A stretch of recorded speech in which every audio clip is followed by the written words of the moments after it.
Welcome to the fantasy audiobook. Marvel's Dark Knight, Spider-Man died at the beginning. Chapter 61. It seems that the world is in chaos now. As the target of the US government, Jessica has not made any public appearances recently. She knew that what she should do was to minimize all risks. The world is already in chaos, isn't it? Bruce wiped his hands and took a sip of the coffee beside him.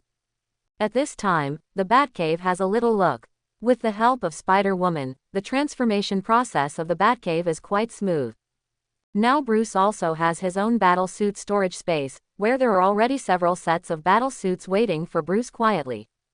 Even the things used to transform the Batcave were brought from S.H.I.E.L.D. safe houses and secret locations. It can be said that the Batcave can be what it is now, mostly due to the fact that there are enough safe houses and secret strongholds in Aegis. There are so many situations that no one at S.H.I.E.L.D. knows about. Even when Jessica entered those secret bases, she herself was surprised. Not only because of the completeness of those secret bases, but also because of the accuracy of Bruce's information. Although there is no sign of Aegis in these places, judging from the means and materials built by those secret bases, it is obviously the work of Aegis. Although curious as to who built so many things. But Jessica understands that during this time, ensuring safety first is the most important thing. Of course, Bruce probably knew who the equipment Jessica brought back probably belonged to. After all, those places were found by myself. The Nick Fury of this world is obviously richer than the bald guy Bruce knows. His secret base, even in New York City, already has nearly double digits. As for the other locations, Bruce didn't investigate, but he could also think of how many secret bases the director of S.H.I.E.L.D. has that no one knows. It seems that the crazy arms race in this world has made S.H.I.E.L.D. a lot of money. It is estimated that this kind of thing is even better for Nick Fury. So, what do we need to do now? Jessica walked up to the beast that Bruce had just taken care of. Crouching down, touching the armor on the car. The cold touch and rough surface show everything about it vividly. All the armor used on this car is a super armor plate made by Aegis for protection. Compared with the so-called military-grade armor plates, Aegis armor plates are not only stronger, but also achieve the ultimate in weight. Lightweight and strong, not to mention the various weapons on this car. As long as this thing appears on the battlefield, it will completely crush the existing armored vehicles. I will make New York calm again. Bruce said this expressionlessly. This thing can resist the SMAW 83mm rocket launcher head-on. What do you want to do with this thing? As a member of Aegis, Jessica is not a scientific researcher. But I have a rough idea of the strength of this thing. Turning around to look at the Bruce holding the coffee cup, he was a little curious. Bruce didn't say anything, he just set his sights on the beast. That thing and himself are waiting for the time to truly appear in this world. As night fell, raindrops began to fall from the sky. New York City has long been separated from the electromagnetic pulse caused by the nuclear explosion, and they naturally know what is happening in Washington now. But they didn't care, they didn't think there was anything wrong. For the civilians in New York, as long as they can go on with their lives, that's fine. But for some guys, this messy beginning is the thing they love the most. All of this comes to a head when Texas declares its independence and Sentinel robots start advancing across the states. Because everyone understands that the current United States is no longer the previous regime that can easily suppress everything. Everything has been overturned. Hell's Kitchen seems to have expanded its size overnight, and they are no longer limited to a few small streets. They began to spread throughout Manhattan, and even began to slowly sweep into other urban areas. Chaos in New York unleashed in an instant. Countless crazy guys are venting their inner madness to this city. They unleashed their anger on the entire city. Even if it rains harder and harder, none of them could extinguish the flames of madness in the hearts of those thugs. Wow, we are the masters of New York.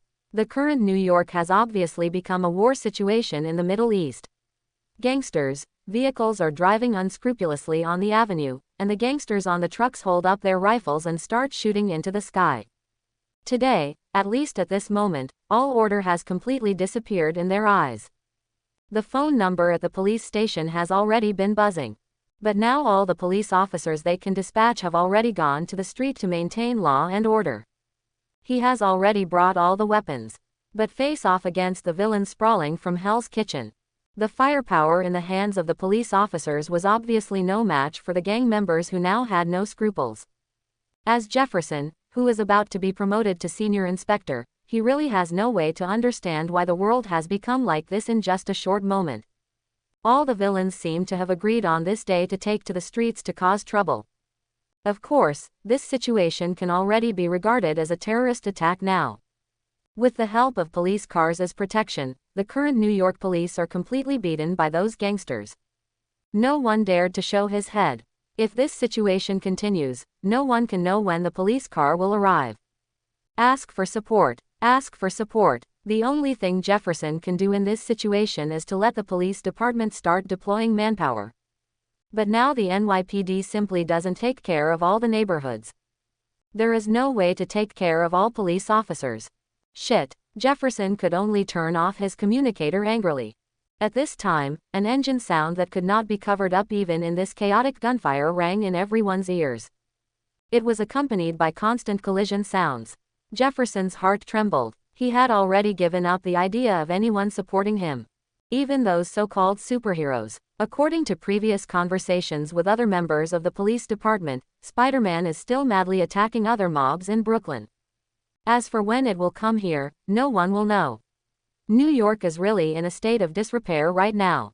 Previous military operations had sent most of New York City's street heroes into custody.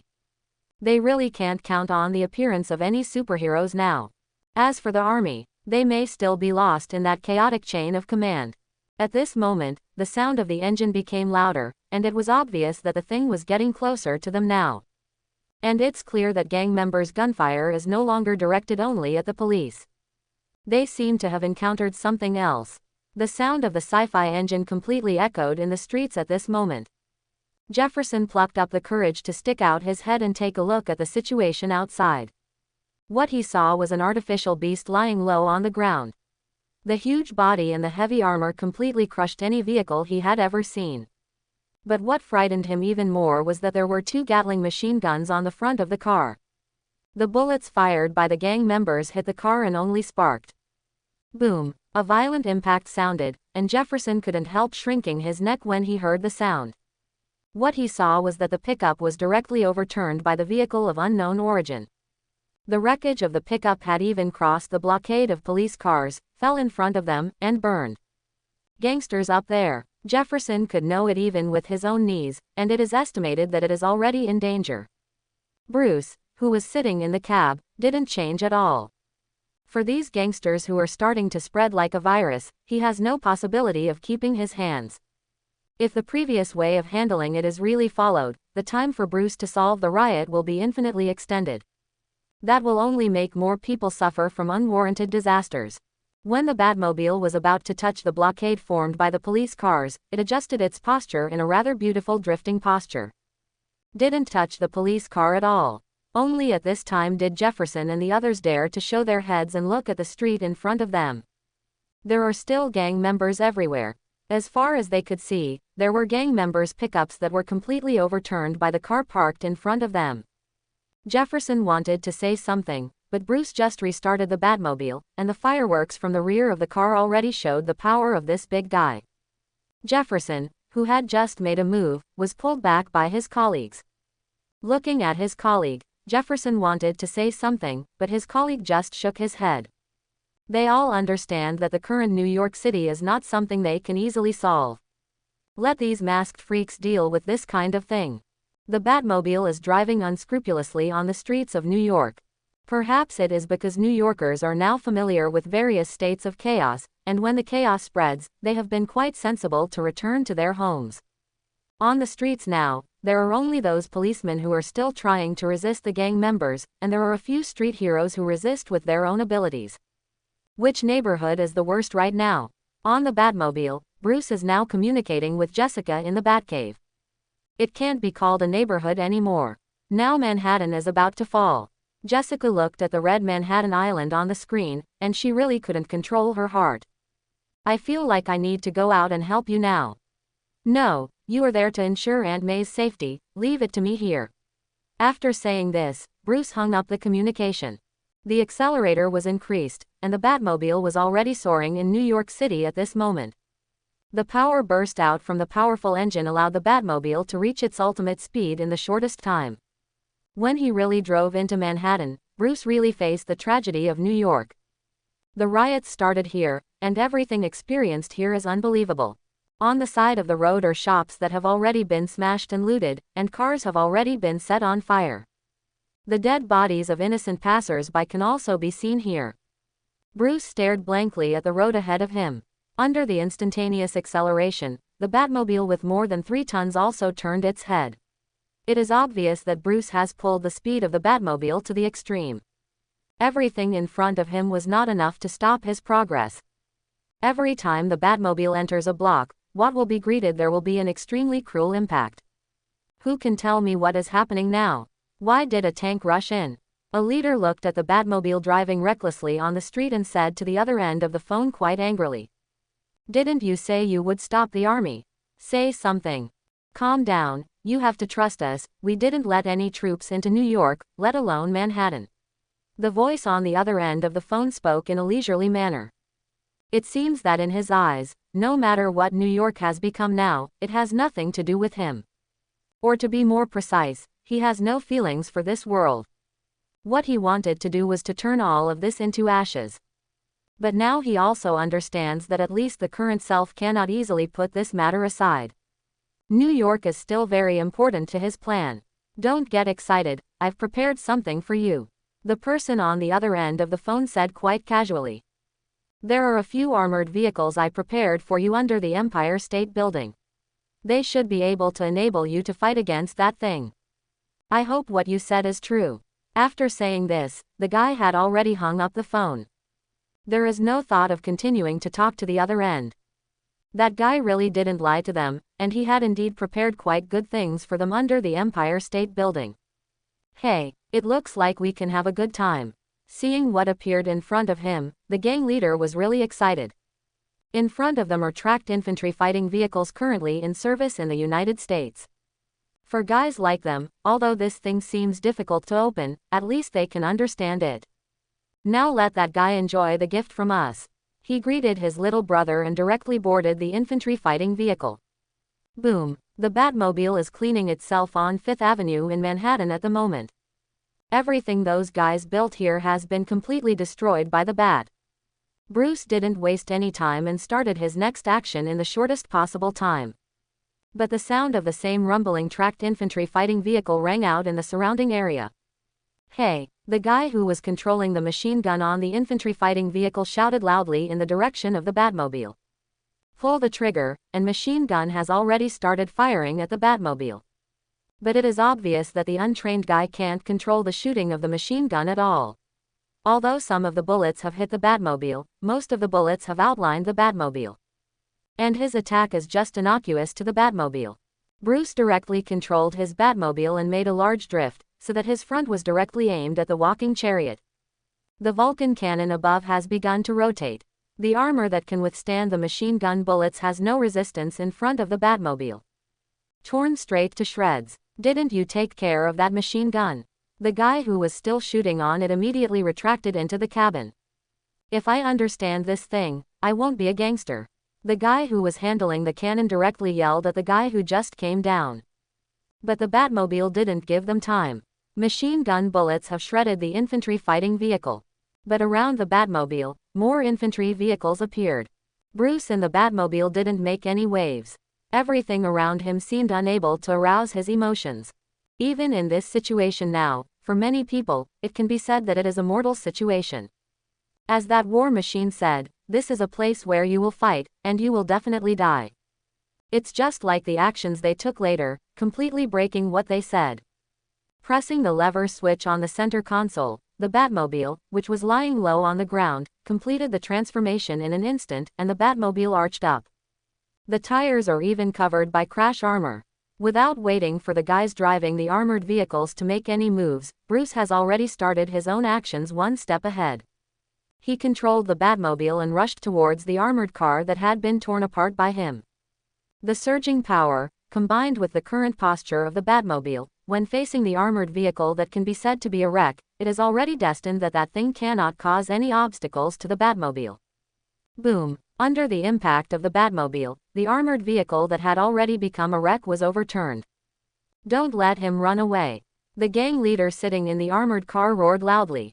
The younger brothers are planning to control the armored vehicle to straighten up and start chasing the Bat. It never occurred to them that the Bat was not trying to escape.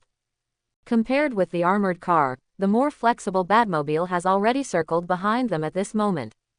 The 20mm Vulcan cannon once again showed its strength. Before the armored vehicle turned his body around completely, all they could feel was that the rear armor of the infantry fighting vehicle had been completely torn apart. And the other infantry fighting vehicle corresponding to this armored vehicle fired directly. The 25mm dual-purpose cannon is indeed quite powerful, but it is useless when facing the Batmobile. It can't be said that nothing was left, at least he left some scratches on the Batmobile that had never been scarred before. Bruce stepped on the accelerator and rushed towards the firing infantry fighting vehicle. The two Vulcan cannons on the vehicle were firing continuously, dismantling the infantry fighting vehicle in front of them. The infantry fighting vehicle is completely unbelieving, using its main gun to continuously fire at the Batmobile. It wasn't until the Batmobile was about to hit the infantry fighting vehicle, and the rest of the infantry fighting vehicles seemed to remember to open fire on the Batmobile. Not sure if it's their own bad aim or the Batmobile is moving too fast. They fired so many shots, but not one of them hit the Batmobile. And the Batmobile has already completely torn up another infantry chariot, out of their sight. The gang leader, who once again lost an infantry fighting vehicle, obviously couldn't control himself. Although he knew that his unscrupulous days in New York would never last long. But he also didn't want anyone to step on his head during these short days. He pushed away the younger brother who was sitting on the main gun, and now he only believed in himself. That guy must die by his hands. This time I will see if you will die or not. He stared closely at the sight, and now he was only waiting for the Bat to appear. The gang leader knows that as long as that guy wants peace and order in New York now, then he will definitely come back to find himself. Come back and kill them heavy force guys. Before I destroyed them, I recorded their models and approximate paint, and checked them. Bruce reconnected the communication, and sent back the models and paint of the 3 previously destroyed infantry fighting vehicles. The Batcave. Let Jessica find out what's going on. He wants to understand why infantry fighting vehicles can appear in Manhattan. This kind of thing can already be said to be completely beyond common sense. Not to mention that they are using the active combat vehicles currently used by the American Army. There is no number, and the painting is just a normal army painting. Judging from the appearance before you destroyed it, these have not been officially used. Jessica retrieved the infantry fighting vehicle sent by Bruce in the shortest time. But there are no service records. These cars are new cars. I see. Bruce nodded. At this time, he had already controlled the Batmobile for a circle, and was about to return to the surroundings of the infantry fighting vehicles. Attention, they are very likely to have. There is no tow missile, it has been scanned before. Bruce has already determined his next move at this moment. He did not directly aim at the street controlled by the infantry fighting vehicle, but instead rushed directly into the parking building. Okay, Jessica pursed her lips and said nothing. On the other hand, Aunt May just smiled softly. Jessica is really not very suitable for logistics, and she may prefer to go out and carry out her own actual operations. The rather aggressive engine sound of the Batmobile attracted the attention of the armored vehicles, and they quickly turned the turret and aimed towards the rear. They didn't think that the Batmobile could rush out the other side. When the sound of the engine got closer and closer, the guy controlling the turret immediately looked in the direction where he heard the sound. But he couldn't believe it. After all, there was a parking lot next to him. Boom! The half-person high concrete fence was smashed into pieces in an instant. The Batmobile sprinted down from it. The strong power is combined with its own weight, and when it is installed on the armored vehicle, it has already knocked the armored vehicle to the side. After the Batmobile knocked over an armored vehicle, it quickly adjusted its angle and rushed towards the infantry fighting vehicle on the other side. Boom! Although the infantry fighting vehicle was not hit and rolled over, it was still affected. Bruce's Batmobile went straight through the gap between the armored vehicles. Then he stepped on the accelerator and continued to rush towards another infantry fighting vehicle. Is this guy crazy? I am going to kill you. The gang leader cursed angrily and controlled the gunfire in his hand to shoot at the bat. But there is no way to take the Batmobile at all. After all, this thing is too difficult to deal with. Boom, squeak. The sound of the Batmobile's wheels rubbing against the ground spread through the streets, and even the air vibrated. A younger brother directly brought out an individual bazooka and aimed it at the Batmobile. Boom. The impact of the explosion made Bruce unable to control his body posture at this time, and the rear of the car directly smashed into a wall when the body lost control. The gang leader was very excited when he saw this scene. He pressed the cannon launch button in his hand and poured his firepower at the current Batmobile. Clang, clang, clang. Dazzling sparks kept lighting up the Batmobile, and Bruce pulled the Batmobile away from its current state in the shortest possible time. Seeing that his prey is about to leave, the gang leader immediately began to greet his younger brother, obviously wanting to continue bombarding the Batmobile with a personal rocket launcher. It's just that Bruce won't give them a chance now. The Batmobile turned around and charged towards the infantry fighting vehicle where the gang leader was. The gang leader, who originally wanted to continue firing, found that no matter how he pressed it, the cannon on the infantry fighting vehicle seemed to be dead. He could only watch in horror as the Batmobile grew completely on top of his infantry fighting vehicle. What? After a huge impact, the Bat stepped out of the Batmobile, walked to the battered infantry fighting vehicle in front of him. Somewhat different from Bruce's calculations, that guy may not have protected his head properly when he was receiving the impact. He suffered severe trauma to his head. He stretched out his hand and pulled the guy directly out of the turret. There are some questions that this guy may not be able to answer Bruce now, but the things he carries on his body may be able to give Bruce an answer. Facing the guy he pulled out, Bruce cleaned the blood off his face a little before taking a picture of him and sending it to Jessica. Check this guy out. Understood, boss. Jessica responded to Bruce with some helplessness. Obviously, I am a frontline worker, but now I can only do some logistical things here. This made Jessica really unbearable. Although she is very clear that the meaning of her being here is to protect Aunt May and ensure that she will not have any problems. Joseph Harrow, an American of Far Eastern origin, used to be Wilson Fisk's subordinate, and now he is out to work alone because of Wilson Fisk's imprisonment. The chaos in New York is even more led by the gang he formed. But the source of his arms was not found. It's as if all those things just popped up out of nowhere. Looking at the information displayed on the big screen in front of her, Jessica really couldn't imagine why such a gang leader could turn New York into such a mess. The only possibility is that someone has been secretly helping them. Is there a problem with the prison? Bruce's first thought was whether Wilson Fisk had re-emerged, something he did deliberately to turn New York into a mess of muddy water again. No, this chaos doesn't seem to have affected the prison. Maybe they themselves are unwilling to release Wilson Fisk again. Jessica could probably guess why these guys didn't go to the prison where Wilson Fisk was held to make trouble. Because they didn't want to see Wilson Fisk reappear on the streets of New York. While Jessica was explaining all this, Bruce had already begun to search for things on Joseph. When a mobile phone that Joseph had kept inside the lining was taken out by Bruce. Bruce flipped his hands and took out the data replicator from his belt. Put the phone on the phone duplicator, and all traces of use in the phone will be copied here by Bruce. Putting the thing away, Bruce sat back in the Batmobile. Give me information about other streets in New York City. Bruce had already restarted the Batmobile as he spoke. Jessica complained helplessly. It seems that we are destined to have a sleepless night. But I wish I could go out. You should know better. This time, it was finally not Bruce who interrupted others. Jessica said what Bruce wanted to say in advance. My mission is to protect Aunt May in the Batcave. Yes, I know the boss. The chaos of the streets in New York has been sent to you. Boss, you can choose a street and start your journey. Bruce didn't reply, but after receiving all the confusing information, he kicked the accelerator and controlled the Batmobile to rush towards another chaotic street. On this night, the roar of the engine can be heard almost anywhere in New York. They didn't know who was saving this city that had fallen into complete madness, but when they heard the sound of the engine, it already meant that the surrounding streets were returning to calm. When daylight comes, they try to find the distinctive roar of engines in New York. But it just came back in vain. But when people in Manhattan saw the remains of infantry fighting vehicles left on the streets, they couldn't help but feel a little frightened. What happened in Manhattan last night? The night passed, and the Dark Knight, who had been busy all night, naturally returned to the place he should be going.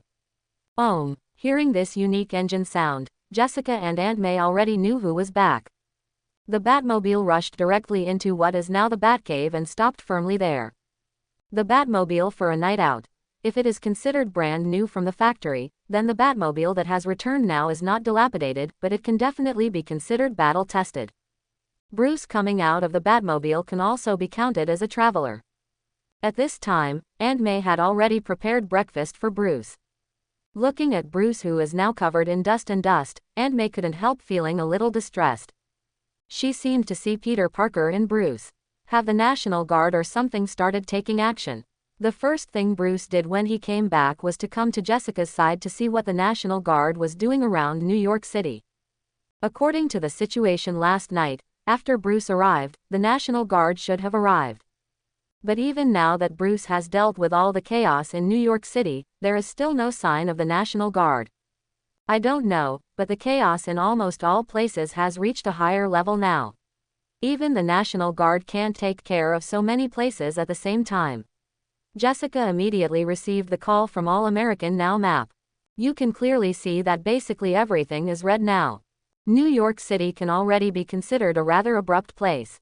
If it weren't for Bruce's hard work last night, New York City would also be part of this red one. And we still don't know what New York will look like next. Being one of the 3 most sinful cities in the United States is not just talk. Looking at the red on the screen, Bruce said nothing. So what can we do now? Jessica looked at this rather grim situation and felt quite a headache. If Aegis hadn't been forced to take over by the United States, there might be a way to allow them to perform some tasks. But returning to S.H.I.E.L.D. now is just throwing yourself into a trap. Look up who this guy has been in contact with, and what information does he have. Bruce took out the data replicator from his belt. Jessica was about to take the data replicator from Bruce when she was stopped by Aunt May. What you have to do now is not to continue this kind of thing, Aunt May said to Bruce and Jessica, quite seriously holding the data duplicator. She slept last night, but Aunt May could guarantee that these 2 children never slept a wink all night. After finishing this matter, I will go to bed. Bruce spoke to Aunt May in a calm tone, but his hands were already moving. He wanted to take the data replicator from Aunt May. Aunt May has been guarding against Bruce's actions, holding the data replicator tightly. Seeing Aunt May like this, Bruce had no choice but to take off his mask. I see. Holding his mask, Bruce walked to his changing room. Remember to eat breakfast before going to bed. I don't want to see you go to bed on an empty stomach. Aunt May shouted to Bruce, who was going away. Then he turned to look at Jessica. Jessica got up from the chair quite obediently, raised her hands and said to Aunt May, I know, I'm going to wash and sleep now. And breakfast. Got it. Jessica waved her hand and walked towards her breakfast. At this moment, Aunt May nodded with satisfaction. When the Batcave returned to silence, the members of the Ultimate Alliance outside are really miserable one by one. Thor and Stark are fighting against those who hunt them. But they also learned about the current changes in Aegis from those guys. Nick Fury no longer knows where he went. Stark's brain tumor recurred even more. If they hadn't sought sus help at this time, it is unknown whether Stark would survive now. But now Stark, in Thor's eyes, is more and more like himself. After all, how can anyone say that a tumor in their brain is a self-aware guy? In Saul's eyes, Stark is either schizophrenic or delusional. Anyway, not a normal person. Looking at the soldiers rushing towards him, Stark had already made his plan. He needs to meet the president, but not in this captive way. He took out the phone Sue had given him earlier from his suit pocket, and dialed a slightly old phone number. Hey, Carol, we need your help. While calling the former S.H.I.E.L.D. director, Stark attacked the soldier who was rushing towards him. The palm cannon in his hand bombarded the soldiers in front of him mercilessly. And Thor had no idea of holding back. He used his current uniform and weapons to trigger thunder and hit all the soldiers who raised their guns towards him. You should know that you are still wanted. Although Carol was a little surprised by Stark's call, She still listened to Stark's words very seriously. I know, but you should also know that we are not bad guys. You are a playboy who is full of pornographic news, Carol said with a kind of ridicule. It's just a silly joke that everyone knows, but for Stark, it's a manifestation of Carol's willingness to communicate with himself.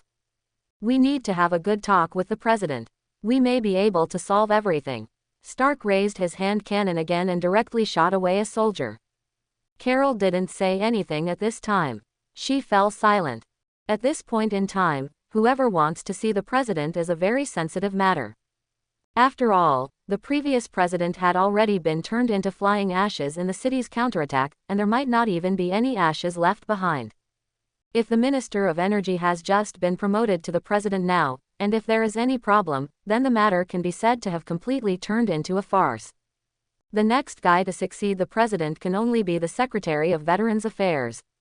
So even if it's Stark and the others who want to see the president, they are guys from the Ultimate Alliance. Carol couldn't even feel completely relieved. I will return to New York in the shortest possible time, and then I believe you will be able to find out where I am. After hanging up the phone, Stark began to concentrate on what he should do next. Thor has already dealt with all the guys who hunted them down, and now he has come to Stark's side. So, what did she say? Thor probably knew about Stark's plan, but if the other party didn't cooperate at all, then no amount of careful planning would help. Believe me, she came back to find us, Stark said confidently to Saul now. Thor has long been used to Stark's self-confidence. If it weren't for Stark's self-confidence, it would be really impossible for Thor to become friends with the current Stark. Then hurry to New York. What I want most now is to drink a few glasses of beer. Saul stretched his waist. After being hunted for such a long time, Thor hadn't had a good drink for a long time. One of the things he wants most now is to have a good drink and have a good rest. Without his divine power, he is a super soldier, and he will feel tired after running for a long time. Understood. When the time comes, I'll treat you to the best drink. The two of them started heading towards New York City as they talked. When they really arrived in New York, both Stark and Thor were a little surprised at the calm and stability of New York City. Although traces of chaos can be seen on the side of the road, the pedestrians on the street no longer feel any fear. They seem to have begun to develop back to New York before the chaos. This is simply incredible. Stark was obviously a little surprised. During his journey to New York, he saw more people who were afraid, flustered, and at a loss because of the chaos. But none of this can be seen in New York. It feels much more peaceful than when we were here. Stark smiled and said to Saul. Saul raised an eyebrow. It's just that they feel that New York is extremely peaceful now, but New Yorkers think they are not peaceful people. They took the initiative to stay away from Stark and the others. Do your best to avoid getting involved with them. They felt alienated from the surroundings, but they didn't feel that there was any problem. They were not good kids in the past. Some people like them, and naturally some people hate them. Moreover, the American government is now looking for them, so the people will naturally not look kindly on them. They didn't care and walked in the direction they originally planned. But on the rooftop not far away, there was a figure staring at them. They sat in the bar, quietly waiting for Carol to come to the door. Boss, have a glass of beer. Thor put his warhammer on the counter as soon as he sat down. The boss didn't want to receive these two guys who seemed to cause trouble at first glance. When his tavern was damaged, no one could compensate him. But everyone slapped the axe on the table. I don't even want to accept it. You guys should finish this glass of wine and leave here. After the boss poured them a glass of wine, he may have reminded him kindly to avoid problems in his tavern. But in Stark's ears now, maybe his fans are reminding them of their safety. Don't worry, it's fine, we're here this time to solve the arrests on us. Stark also asked the boss for a glass of wine. The boss understood that these two guys obviously didn't understand what he meant. But it's normal, that guy's appearance was only one night. That night, that guy has surpassed the so-called Ultimate Alliance in the hearts of New Yorkers. Because, that guy is really protecting New York. No, I just want you to stay out of this city, you will only cause trouble. As soon as the boss finished speaking, the door of the tavern was pushed open. It was Carol in a suit. I really never thought that you really dared to enter New York. I really never thought that you really dared to enter New York. Obviously Carol admires the boldness of these two guys. Although because of the current chaos throughout the United States, the American military has long since run out of redundant manpower to deal with these matters. But this does not mean that the United States does not want to arrest these guys completely. Moreover, the American government, which has the serum of the kingdom of heaven, already has its own super soldiers. The secret of the serum has not been completely solved yet. At least the serum sent by the kingdom of heaven was enough for them to have their own team of super soldiers. There are also enough samples for their scientists to decipher. If it weren't for the city's counterattack coming too fast and too violently, the United States may already have its own fully mature super soldier serum. Despite this, it won't be difficult to control both Stark and Thor, now without his powers. It can't be helped, you always have to be more courageous. Stark raised his glass to Carol, acting quite casually. There was no tension at all that he might be taken away. The president's meaning is very clear: you can meet, but only if you surrender your arms before you can talk. And, before Carol could finish her words, she heard the noise of soldiers outside. She had clearly notified them before coming in and told them to be quiet. But why is there a problem with this kind of joint? Stark and Thor are already used to it. If Carol hadn't brought anyone here, they might still be a little uncomfortable with it now. Besides, they have already planned to have a good meeting with the President of the United States, so they have naturally made all the preparations. Let's see what can make our army so nervous. Stark drank all the wine in his glass in one gulp.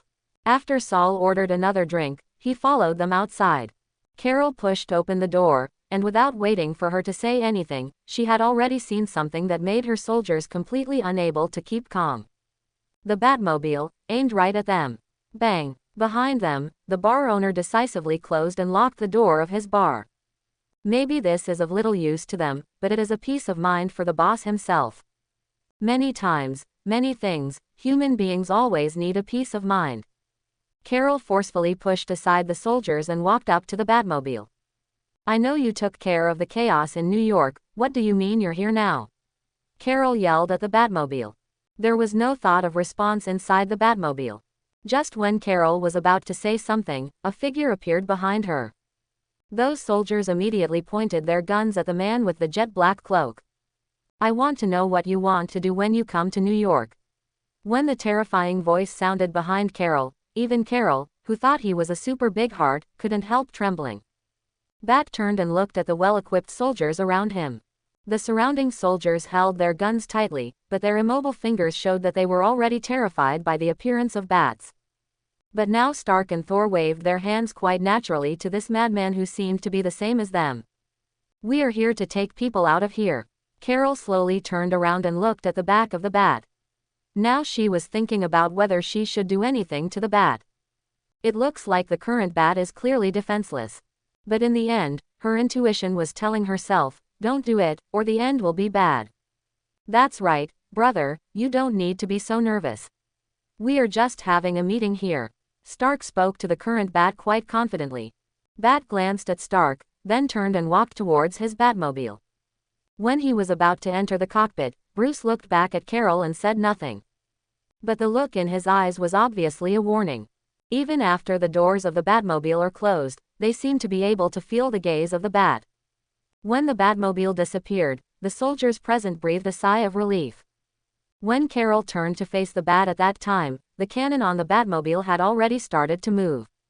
Obviously, if something goes wrong, that thing can tear them all apart in an instant. It seems that an incredible guy has appeared in New York. Stark obviously looked like he was standing and talking without back pain. At this moment, Carol felt that his back was wet with cold sweat. Let's leave here earlier. Carol didn't plan to stay here any longer. The bat just now really made people tremble a little. It's not that Carol doesn't know why New York calmed down so quickly, but she doesn't have much wariness about bats. After all, a hero who can save New York is no threat to them. Although the current president of the United States is quite dissatisfied with this kind of personal heroism, perhaps in his eyes, he is the only one who can engage in personal heroism. So what do we need to do now? Stark pulled back from the previous situation with the bat. He started to ask how Carol could take them to meet the president.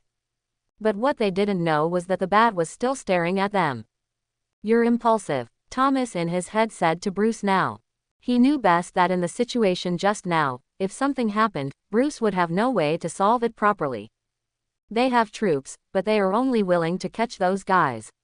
Bruce said this calmly while sitting in the car. It's just obvious that Bruce's dissatisfaction with the current American government can be heard in his tone. But as long as they can have some troops to suppress the chaos, so many people will not die in the chaos that night. Thomas didn't speak. Thomas is really getting more and more familiar with the present world. Superhuman wars, the world is in chaos. The American government still wants to continue its dream of world domination. However, in my own world, no one has dealt such a huge blow to the United States. Let me out, and I can help you kill all these guys. When the Red Death spoke, the bat-shaped Speed Force was flying behind him.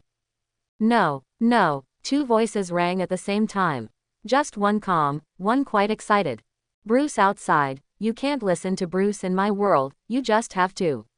Before Barry Allen finished speaking, he was already firmly suppressed by the consciousness of the Red Death. Bruce's eyes were fixed on the little red dot that was slowly moving on his map. "He's going to fix it all. At least do what you can. You're going in the wrong direction, you're leaving New York City." Jessica in the Batcave has already observed at a glance that the current direction of the Batmobile has already left the range of New York. "The plan has changed." Bat just replied to Jessica in an understatement. "I think you'd better tell me about your plan, otherwise I'm not prepared at all." Jessica expressed her protest to Bruce. "Then be ready to remotely control the Batmobile at all times." After saying this, Bruce had already hung up the communication. Jessica expressed one condemnations for Bruce's behavior, but Bruce, who has hung up the communication now, will reconnect because of her condemnation. Jessica pulled her hair angrily, and now she really wanted to bring Bruce back and beat him up. "What's the matter?" Aunt May, who had just washed the fruit, naturally saw her sitting there, Jessica with chicken coop hair. "That guy Bruce doesn't know what he's going to do. Now he has unilaterally hung up the communication between us." Seeing that she was perhaps the only woman in the world who could suppress Bruce, Jessica naturally responded actively. Small report. Regarding Bruce, Aunt May now suddenly felt that her nephew was already able to relieve her worries. In any case, Peter Parker has superpowers, and everything he does is almost within his ability. But almost everything that Bruce has done now has already exceeded his ability. At least in Aunt May's eyes. "I know you can hear me." When Aunt May's voice sounded in the Batmobile, Bruce frowned. Obviously, Jessica told Aunt May about herself. But Bruce not only didn't answer, but stepped on the accelerator deeply, and now he speeded up. "Okay, I don't know what you are about to do, but I know you must have your own reasons for doing so. There is a saying that Ben has always said before, with great power comes great responsibility. But what I want to tell you is that sometimes, we need to admit that even God can't do something. Remember to come back when you're done." After saying this, Aunt May stopped talking. Aunt May stood in front of the console a little lonely. Aunt May. Jessica was a little worried about Aunt May's physical condition. Obviously, Aunt May's spirit is not very good now. "It's okay, I just suddenly thought of some small things from the past." Aunt May shook her head and smiled at Jessica. "We'll just wait here quietly for him to come back." Aunt May looked at the icon of the Batmobile that was constantly heading out of New York City, and she still had a slight smile on her face. "I will return." Suddenly Bruce's voice sounded from the console. The smile on Aunt May's face deepened when she heard these words. But now Bruce is just driving the Batmobile with determination, heading towards his final destination. The speed of the Batmobile is shown above, and the Batmobile has been driven to the extreme by Bruce at this moment. Even so, the distance between him and his goal is still getting further and further away. But at this moment, Bruce can relax. After all, those guys also have an end. It seems that the previous attack has made life in America really difficult. Stark, who walked out of the plane, looked at the slightly shabby house in front of him, and said this with some sarcasm. They have reached their final destination, where they will finally have a good meeting with the former Secretary of Energy. "Hand over your things." Carol didn't say anything, but just motioned to the soldiers around him to step forward and put away Stark and Thor's weapons and armor. Thor and Stark naturally let the soldiers take their things away. This is what they discussed with Carol at the beginning. But even after they entered, there was no one around the president. A group of agents with firearms were aiming at Thor and Stark. I want to know, what is the purpose of you coming to me? Even though he is only the acting president, the current Minister of Energy is still very airy. He feels that the two guys in front of him definitely have some demands to meet him in such a hurry. I know, President, you should have a headache about the city right now, but I have a plan that might be able to solve the city. Stark put his hands in his pockets and spoke to the president with a face full of indifference. Are you asking for permission? Let me approve your actions. The current president is still a staunch supporter of the Cold Winter Project. He still has little trust in superheroes. The only things he can trust are the agents and soldiers in his hands, and the weapons that he can hold in his hands. We're not asking for permission, we're just asking for help. There's a difference. With your help, this plan will get better. Stark refuted the president's statement slowly. Thor is much more direct than Stark. Whether you help us or not, we will crush that slug into minced meat. Thor still remembered that guy commanding the Son of Tomorrow to completely destroy his Asgard. Slaughtered his people. Thor will never forget all that, and the hatred that guy gave him. The president just looked at the two guys in front of him blankly. He didn't take a stand, and he really wanted to hear how Stark planned to fight the city. If you don't mind, I think I can tell you about my own plan. Stark naturally walked to the president's desk. But I think you should revoke the arrest warrant for the Ultimate Alliance. Stark said this to the president before he started talking about his plan. The president waved his hand and signaled an agent to go down and inform other departments to call off the pursuit of the Ultimate Alliance. But meanwhile, Bruce had arrived at what is now the temporary presidential residence. He saw too many things along the way. So much so that Bruce can only focus on the road ahead of him, trying not to let himself be distracted by other things. But now he didn't act rashly, he just controlled the Batmobile and watched from a distance. The tracker on Carol not only reports the location to Bruce, but also has the ability to monitor. At this moment, Stark has begun to talk to the president about his seemingly rigorous plan. As for Stark saying that the brain tumor in his brain is self-aware, Bruce has no doubts. Having seen so many guys with superpowers, a self-aware brain tumor is no longer a big deal. But whether it is Stark's plan or the meaning of the President of the United States. Obviously, it can only continue under the premise of peace talks with the city. They can wait, but those who are still in chaos, can they wait? Even during the period of their implementation of the plan, there are countless people who cannot see the Son of Tomorrow because of the chaos. Bruce didn't continue to stop, he pushed the Batmobile to extreme speed in an instant with one kick of the accelerator. When the guard at the door spotted the Batmobile, it was too late to report it. The Batmobile crashes directly into the president's mansion. And the bat on the car may have been flying with the help of the ejection seat the moment it broke in. The dark bat shadow hangs over the faces of everyone in the Oval Office. Bang! Crash! The sound of breaking glass echoed in the president's office, and everyone was frightened by this sudden scene. Even Stark and Thor had never imagined that a guy could appear in front of them in this way. The surrounding agents reacted very quickly. In an instant, they looked at Bruce and raised the gun in his hand. But no one dared to shoot Bruce. Because their current president has a batarang pressed against his neck. If there is any misunderstanding between us, I think we should have a good talk. The president showed extraordinary concentration at this time. However, in the political arena of the United States, this kind of concentration is necessary, otherwise how could he reach the position of Minister of Energy, even though he has no sense of presence in the cabinet? What do you want to do? Carol couldn't imagine why the bat could follow them until now. When are you going to solve so much chaos? Bruce had already jumped off the desk in front of the president when he said this, but the hand on the president's neck never moved easily. I think you should be clear that there are some places we have to give up, and those places are no longer something we can handle well.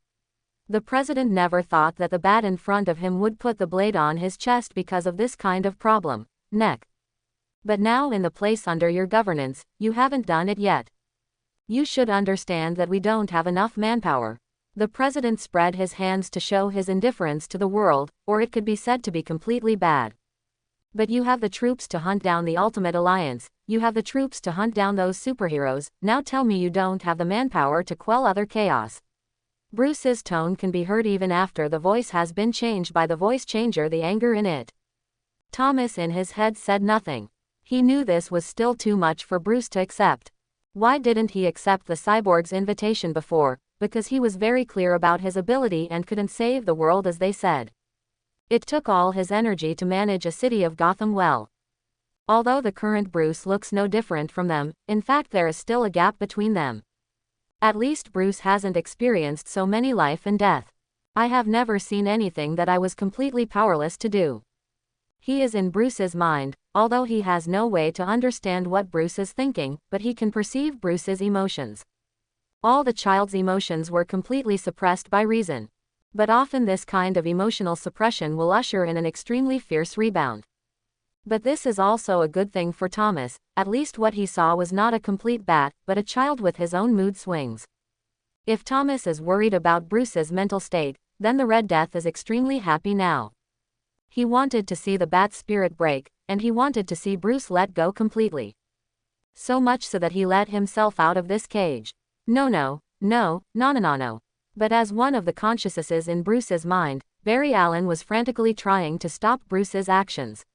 He didn't want to see a Batman killing people unscrupulously. Now Carol and Stark are completely confused by this scene, but Saul is watching all this quietly from the sidelines. We have something to talk about. Everything can be solved through conversation, okay. Stark wanted to persuade Bruce to put down the president in his hands and then have a good talk. We want to quell the chaos, but the problem is, not now. We should at least eliminate the threat of the city. The president seemed to be trying to use this kind of words to calm the emotions of the guy who looked like a lunatic in front of him. But even if you think about it with your knees, you can figure out that this president is just a nonsense. It seems that I'm still too hopeful about you. Bruce moved his bat dart from the president's throat. But the next moment, he had already pulled the president's hair and knocked him heavily on the table of the desk. What? The severe pain from the fracture of the bridge of the nose made the president utter a wail that could not bear the pain at all. At first, the people around thought that this guy would not do any more excessive actions, but they didn't expect that the bat taught them a lesson. What? Now Stark must feel that he is dazzled, otherwise why can he see a Batman treating the President of the United States so roughly? It hurts. Those people outside are going through more pain than this. Pulling the president's hair, Bruce approached the president's ear and said such a sentence. You are now intimidating and dangerous to the President of the United States, and we now have the power to kill you. Carol yelled at Bruce at this time. As long as you let go of the president now, we can forget everything. Looking at the president's broken nose, Carol was really afraid that Bruce would make another dangerous move. The bat didn't speak. The bat just pulled the president's hair and forced him to raise his neck, staring into the bat's eyes. Now tell me your choice. Although it doesn't say what is being selected, but no one here is unclear about the options. Feeling the nosebleeds starting to flow back and choking his trachea, this was the second time the president felt threatened by death. And the last time was the feeling of narrow escape when the antimatter bomb hit Washington. If I promise you, then the United States, what authority is there? Does the president have to do it for you masked freaks? Even though the whole sheet is full of blood now, the president still stubbornly said such words to the bat. This bat, you have to listen to me. As long as we solve the city's problems, everything will be solved. Stark spoke to Bruce. Will you be responsible for those who died during this time? When the bat's ferocious eyes fell on Stark, even though Stark had experienced so much, he still trembled involuntarily. Don't worry, Mr. President, I will let you complete Stark's plan, but if you don't clear up the chaos after completing the plan, I believe you will love life in the chaotic area. At this time, Bat suddenly pressed a button. Jessica, who had been paying attention to Bruce's instructions nervously in the Batcave, immediately began to manipulate herself. The Batmobile was driven out by Jessica. Batman left the president's office directly with his hook gun. All the agents were shooting at the bat when they saw the president out of control, but apparently no one did any harm to the bat. They could only watch as Bat disappeared from sight in the Batmobile. Bruce kept his word, and he returned safely to the Batcave. Aunt May and Jessica wanted to talk to Bruce, but after getting out of the car, Bruce rushed directly into a meditation room he had specially built for himself. Or better yet, a cage. When Bruce locked the door firmly, he lay on the ground and gasped for air. Cold sweat poured down his face like rain. He was afraid of his behavior at that time, his state at that time, and his emotions were quite unstable. His mood is not right. Although for Bruce, he may not have seen more scenes than other bats, but this kind of unstable emotion should not appear on him. When he came to this world, he could already feel that he was maintaining a rational brain at all times. However, today it seems that all reason is controlled by emotions. "You're just too tired," Thomas's voice sounded. He wanted Bruce to get some rest. Although for bats, they never think about resting. But there are more or less breaks. What about Bruce now? From the time he came to this world, he basically didn't have a few days to rest well, and he didn't even give Bruce a chance to develop well. Things come one after the other. Thomas felt that what he had experienced was much simpler than Bruce is now. No, Bruce refuted Thomas's words. He can clearly know his physical condition. Similarly, he can clearly understand his own psychological state. He is far from that limit. This time, Bruce's consciousness directly entered the cage space in his own consciousness. Thomas stood in front of the cell door and looked at Bruce worriedly. The Red Death was surprisingly calm. There was no movement. Bruce ignored the meaning of the Red Death. He just continued to observe the various cages, because he knew very well that this situation could not be caused by the Red Death. He stopped in front of a cell. Bruce looked up at the dark space in the cell. Then the only reason that can explain why he can't control his emotions is in this cell. A pair of eyes glowing red suddenly appeared in the cell. Those eyes met Bruce's. Strong, no, it can already be said that the figure of a little giant slowly walked out from the depths of the cell. The gray-white exoskeleton is mixed with bones like barbs, and the monster-like face is covered with black exoskeleton spurs. If it weren't for the chest, it could barely be seen as the logo of a bat. Perhaps no one would believe that this is Batman now. He is indeed Batman, but it might be more appropriate to call him the Ravager. Ah, a sound like a boiler boiling came from the mouth of this big man. Emerald-like green gas surrounded his head. Obviously, the guy at the beginning probably wanted to use this thing to stimulate Bruce. However, the existence of the prison made it impossible for him to do this. Why don't you just act? What are you waiting for? Waiting for them to kill everyone and destroy everything in this world? The rapist in the prison glared at Bruce outside. Obviously this Bruce has the power to easily overthrow everything in this world and the ability to completely save the whole world. But he was still using his mortal body to perform completely ineffective actions. Those guys won't listen to you, they only think about the seat under their ass. The meaning of their existence is to make everything we do meaningless. When the Ravager spoke, his figure slowly retracted. Now he is exactly the same as Bruce. It's just that he doesn't have Bruce's bat costume. Kill them, and you will be able to have a brand new world, a world without any evil. At this time, the Red Death also spoke. Everything will go the way you want it to go. Bruce didn't speak yet, he just calmly looked at the rapist in front of him. Why, you won't continue a mission that you can never truly complete, will you? The destroyer sneered at Bruce for still having such an idea in his mind. He used to think so too. Until that unbelievable guy who pretended to be on the Earth suddenly slaughtered the entire Earth. He understood that all his ideas were wrong. What Batman should really do is nip all threats in the bud. Don't give them a chance to do evil. At least if he did that, his world wouldn't be in ruins in the end. And he is the only living person. They will. Bruce spoke. But that doesn't answer the Ravager's current question. Instead, he answered what the Tormentor said before. What? Devastator knew what Bruce meant, but he just wanted to know if Bruce would actually believe those idiots. They will. Bruce's eyes were filled with determination. I can go and talk to him once, then I can talk to him twice. But back then, everything wouldn't be the way it is now. When Bruce said these words, the destroyer no longer maintained his human form, and once again transformed into the person who killed the Superman of his own world. A heavy fist hit the prison door. However, nothing happened. The prison door was still as stable as before, without any deformation. The Ravager did not give up. The red light in his eyes turned into laser and struck the prison door. But, Everything is just in vain. The thermal vision that can tear apart everything didn't even turn the current prison door red.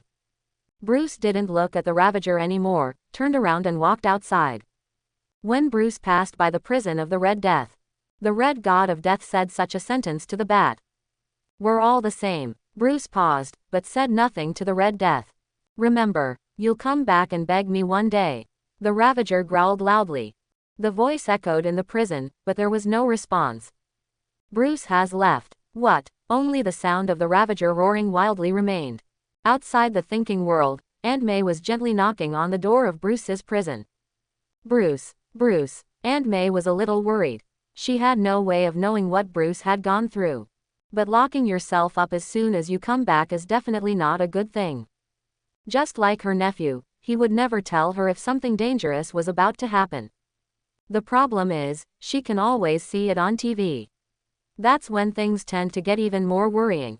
Child, don't be afraid. No matter what happens, we will get through it. Aunt May did not knock on the door again, but spoke softly inside. She believed Bruce could hear her own voice. "It will all pass. I'll be here with you." Aunt May's voice gradually died down. Bruce knew she wasn't leaving. Bruce in prison had already broken away from his own struggling state. He sat cross-legged on the ground, adjusting his emotions. He needed to be in the right mood to go out and meet them. "Aunt May, open the door for me."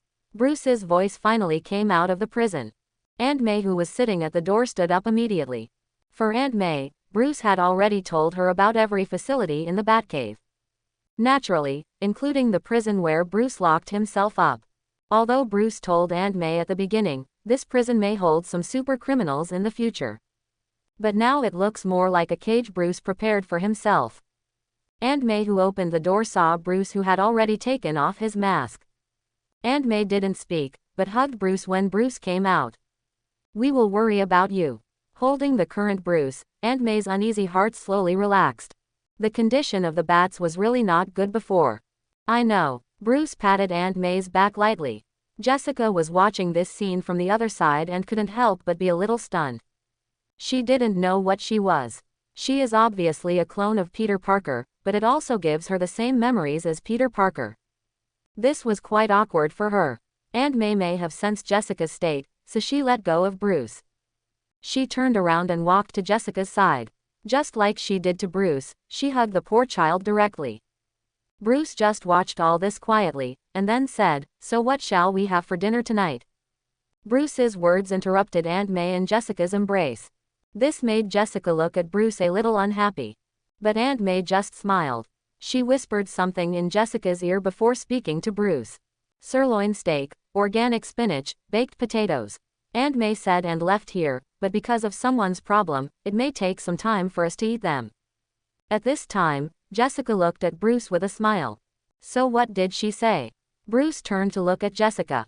"Say someone is like a child, sharing without understanding anything." After Jessica said this, she had already walked in the direction where Aunt May left before. Although she really wanted to see Bruce's expression, it was best not to do so right now. And she felt that the current Bruce might still have that serious face raised. What she thought was indeed correct, there was no expression on Bruce's face. Now Bruce just came to an empty seat next to the Batmobile. That's where he left Batwing. And there is still the approximate skeleton of the Batwing here, but recently there is not much time for Bruce to get it done. Perhaps the next thing really needs the help of Batwing. The Batmobile is still a little cramped when faced with some situations. After staring here for a while, Bruce turned and walked towards his changing room. He needs clothes for work, not for this kind of thing in his current armor. The Batcave began to get busy, but the current presidential residence, the president whose nose was broken by Bruce, stared at the agents in front of him with a gloomy expression. "So, you tell me, you don't have any plans for that bloody masked freak?" Mr. President was obviously very angry with the agents. "Sir, we have lost control of most of the states now, and Aegis was completely controlled by the previous president in the Winter Project." Carol also wanted to do what the president said, but the fact now is, they have nothing to do with Bruce. The president wanted to say something, but Stark on the side was getting impatient. "I think that your nose may not be as nervous as the city's problems." What we have to do now is to solve the city's problems. Although Stark's tone of voice was not very good, he was telling the truth. The existence of the city has long surpassed the injury problem of the current President of the United States. And I think you'd better listen to that bat. If he can find you once, he can find you a second time. When Stark spoke, he couldn't help admiring the bat. After all, even when he had his own armor, Stark couldn't imagine breaking the President's nose directly. Inexplicably a little emotional, listening to Stark's words, the current Mr. President finally calmed down a bit.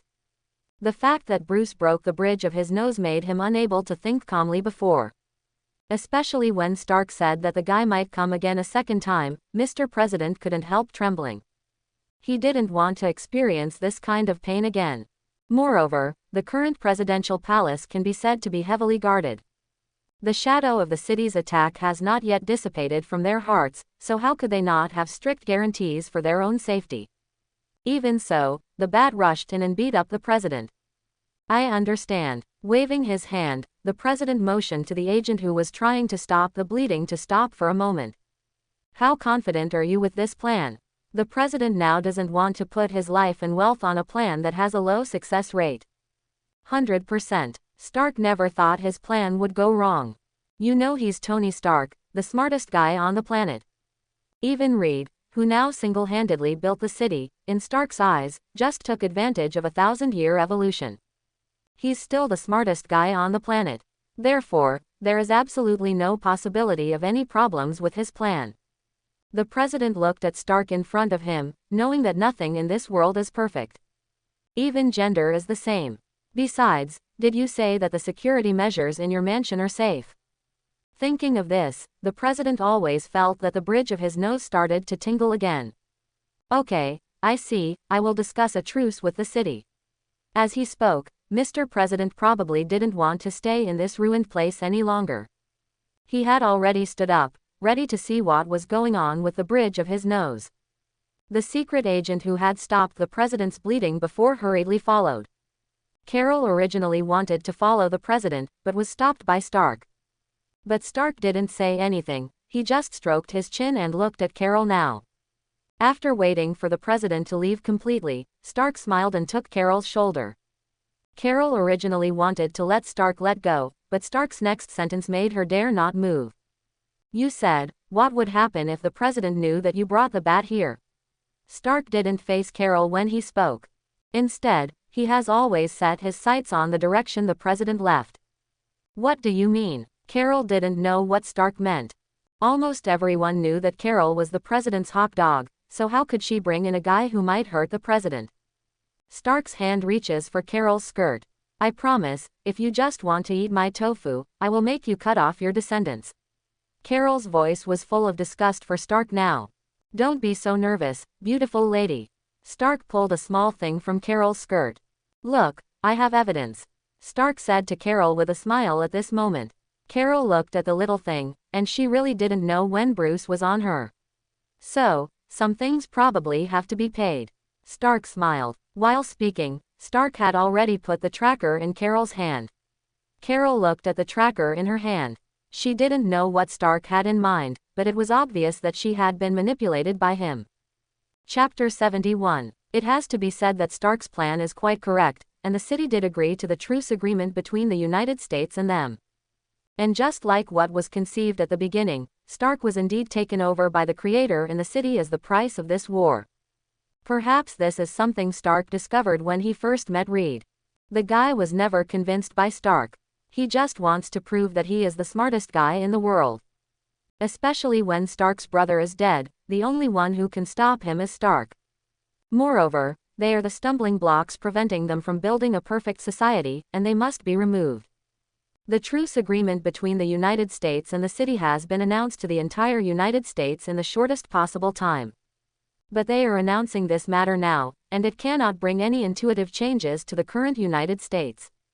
The United States still has no way to intervene in the states captured by the Sentinels. Note 2. The United States has no way to send troops to those sites where armed resistance is everywhere. What they can control now is only half of the United States. What's more, a madman rushed directly into the president's mansion and told the president to send troops to suppress the chaos. The president naturally listened to this opinion, and has sent troops to suppress states that they can now control. The National Guard, which has been silent for a long time, is finally moving. When Jessica saw the National Guard on the move, she couldn't help but feel a little happy. Their abilities are simply too limited. Being able to completely stabilize New York City is considered a bat's thunderous attack. No one knows what other cities look like now. It is estimated that only when the chaos completely subsides can we probably figure it out. Jessica, come and help me. Bruce's voice came from a distance. Here we come. When Jessica heard this voice, she already knew roughly what Bruce wanted to do with her. It's nothing more than lifting something heavy. It's like using yourself as a quite qualified crane. So, what do I need to do today? Looking at the batwing that could be said to have a shape in front of her, Jessica had long lost her excitement. When she first saw this thing, Jessica was almost helping Bruce with an excited mood. It would be such an exciting feeling to think that you can handle a super fighter. At that time, her mind was filled with such thoughts. But when she really started to accompany Bruce to get this thing done, this series of tasks was already too much for her to bear. Some are too boring, but watching that thing take shape slowly, it really gives people a sense of accomplishment. It's good to stabilize this. Bruce pointed to the 2 Gatling Vulcan cannons that he had assembled on the ground now. Looking at the gap extending from the Batwing, Jessica naturally knew what to do. The seemingly heavyweight thing was just a simple toy in Jessica's hands, and it didn't take much effort. It will end soon. Bruce began to deal with the connection between the weapon and the current fighter, with a focused look. Jessica didn't care, and she didn't feel that there was anything too tiring. By the way, I have good news for you. Jessica thought of what she had seen before, so she would naturally tell Bruce the news. But she still wanted to see if Bruce would ask her, but Bruce was just dealing with the work in hand. Can't you give me some reaction? Bruce's reaction obviously made Jessica quite dissatisfied, and it didn't matter how anyone would be so calm. It's simply not the reaction that normal people would give. It's nothing more than the fact that the current American government has let its soldiers start to quell the chaos. Bruce stared at the connection between the weapon and the fuselage. His hands were quite stable, and there was no shaking at all. You know, Jessica didn't remember Bruce looking at the console today. You must know that in the current Batcave, except for a small radio in Aunt May's place, only the console can see the outside news. Although now the console is almost a place that belongs exclusively to Jessica. Hearing Bruce's words, Jessica was naturally a little surprised. How do you know? Although Jessica was surprised, she still firmly controlled the weapon in her hand. Make sure there is no shaking at all. Bruce only used the maintenance skateboard to slowly leave under the wing after fixing all the connection positions. 2 days ago, you helped me leave the presidential palace. Bruce nodded to Jessica, signaling that she could let go. But now Jessica forgot to let go for a while. She didn't know what expression to use to treat this quite sensational news. So the place I drove out to that day belongs to the president. Jessica didn't finish her sentence because she had already found the answer in Bruce's eyes. She did cooperate with Bruce and stormed the president's official residence. Considering that Bruce knows the movements of the American army, it is not difficult for her to imagine what Bruce has done. Don't tell me, you're going to talk to the president. Jessica swallowed. As the Bat's logistics staff recently, Jessica knows best what kind of method the Bat uses. Tortured. That can be said to be a cruel method. Even the former members of S.H.I.E.L.D. have never done such a thing. And now Bruce says he has spoken to the president. When Bruce asked her to directly control the Batmobile, she saw nothing but ruins, and there was nothing that could really tell the nature of the place. Bruce nodded. He doesn't think there is any problem in finding a president, especially a president who can be said to be picked up by mistake. According to the normal process, it is impossible for the former Minister of Energy to rise to that position in his life. So naturally he cherishes his seat quite a lot, but it is also destined that he will let go of some things directly and choose what he thinks is more important. This also caused the president not to focus on the country first. Maybe he understands the principle that one must first settle down when fighting against the outside world, but he has no way to solve it. What Bruce can do is to try to make the current United States a little more stable. I want to know what the current president of the United States looks like. Jessica thought about the guy who had been tortured by Bruce before, and was a little worried about the state of the president. No big problem, you can eat and drink. You'd better get out of there now. Seeing that Jessica didn't leave, Bruce could only speak to her. Only then did Jessica realize that she was still holding the Vulcan cannon with bat wings, and quickly backed away. Only then did Bruce press the controller in his hand. The two Vulcan cannons spun immediately, but after Bruce stopped his control now, the thing regained its balance. And armor mechanisms protrude directly from both sides of the wings to contain the Vulcan cannon. Make that thing look less murderous. It seems to be just a private jet with a unique shape. Jessica also wanted to ask Bruce about the president, but the alarm in the Batcave rang. Someone has come here. Jessica didn't bother to say anything, she just dodged and jumped towards the console. But when she saw the figure that appeared here, Jessica was a little confused. Because the guy who showed up here was Miles. When Bruce saw Miles' nervous look, he had some bad premonitions. Miles was quite anxious, and now he really didn't know what to do. This discovery made Miles completely panicked. He even went to Aunt May's house again to get help. But when he got there, he remembered that Aunt May's house had already been bombed. So it moved quickly in the other direction again. He can only hope that Bruce and the others are still here and have not left. At least in this way, he has a few people who can discuss this matter with him. But when they arrived at the ruined Kane Manor, there was nothing here. He was really helpless at the moment. But the next moment a figure appeared in front of him. Bruce in full armor was standing in front of him. Miles said to the current Bruce, "My uncle, he is a prowler." But Bruce didn't say anything, he just looked at Miles quietly. Walking in front of Miles, Bruce took off a small tracker from Miles. Looking at the little thing that's still running, it's clear Miles has brought a nuisance over.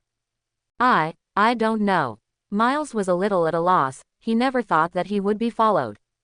At that time, he was completely defeated by that fact. Naturally, there is little energy to pay attention to these things. But obviously now he brought trouble here. Miles wanted to say something else, but the bat had already pulled away from Miles' side. As Bruce pulls away, Miles' spider sense triggers. He also chose to leave his original position. A purple figure fell directly.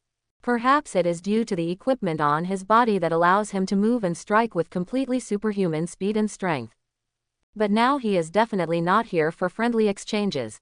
We just need to cooperate, and we can all get what we want. Although the Prowler, Note 1, was speaking to Miles, his eyes were always on Bruce in the black armor. As super criminals begging for food in New York City, they naturally know what kind of superheroes have appeared in New York recently. What the hell are those guys like? But in recent times, it can be said that this bat has become completely famous among the super criminals in New York City. In one night, the entire chaotic New York was completely put into chaos. They even wiped out all the gang organizations that started the chaos, which shocked them, the super criminals at the time. Although everyone looks down on those gangsters, the super criminals are quite aware that it is completely impossible to solve them in the shortest time. Those guys are the rats of the sewer, they can't catch them all. Therefore, the bats that were in chaos all night became somewhat mysterious in their eyes. He never thought that his nephew could still find a bat.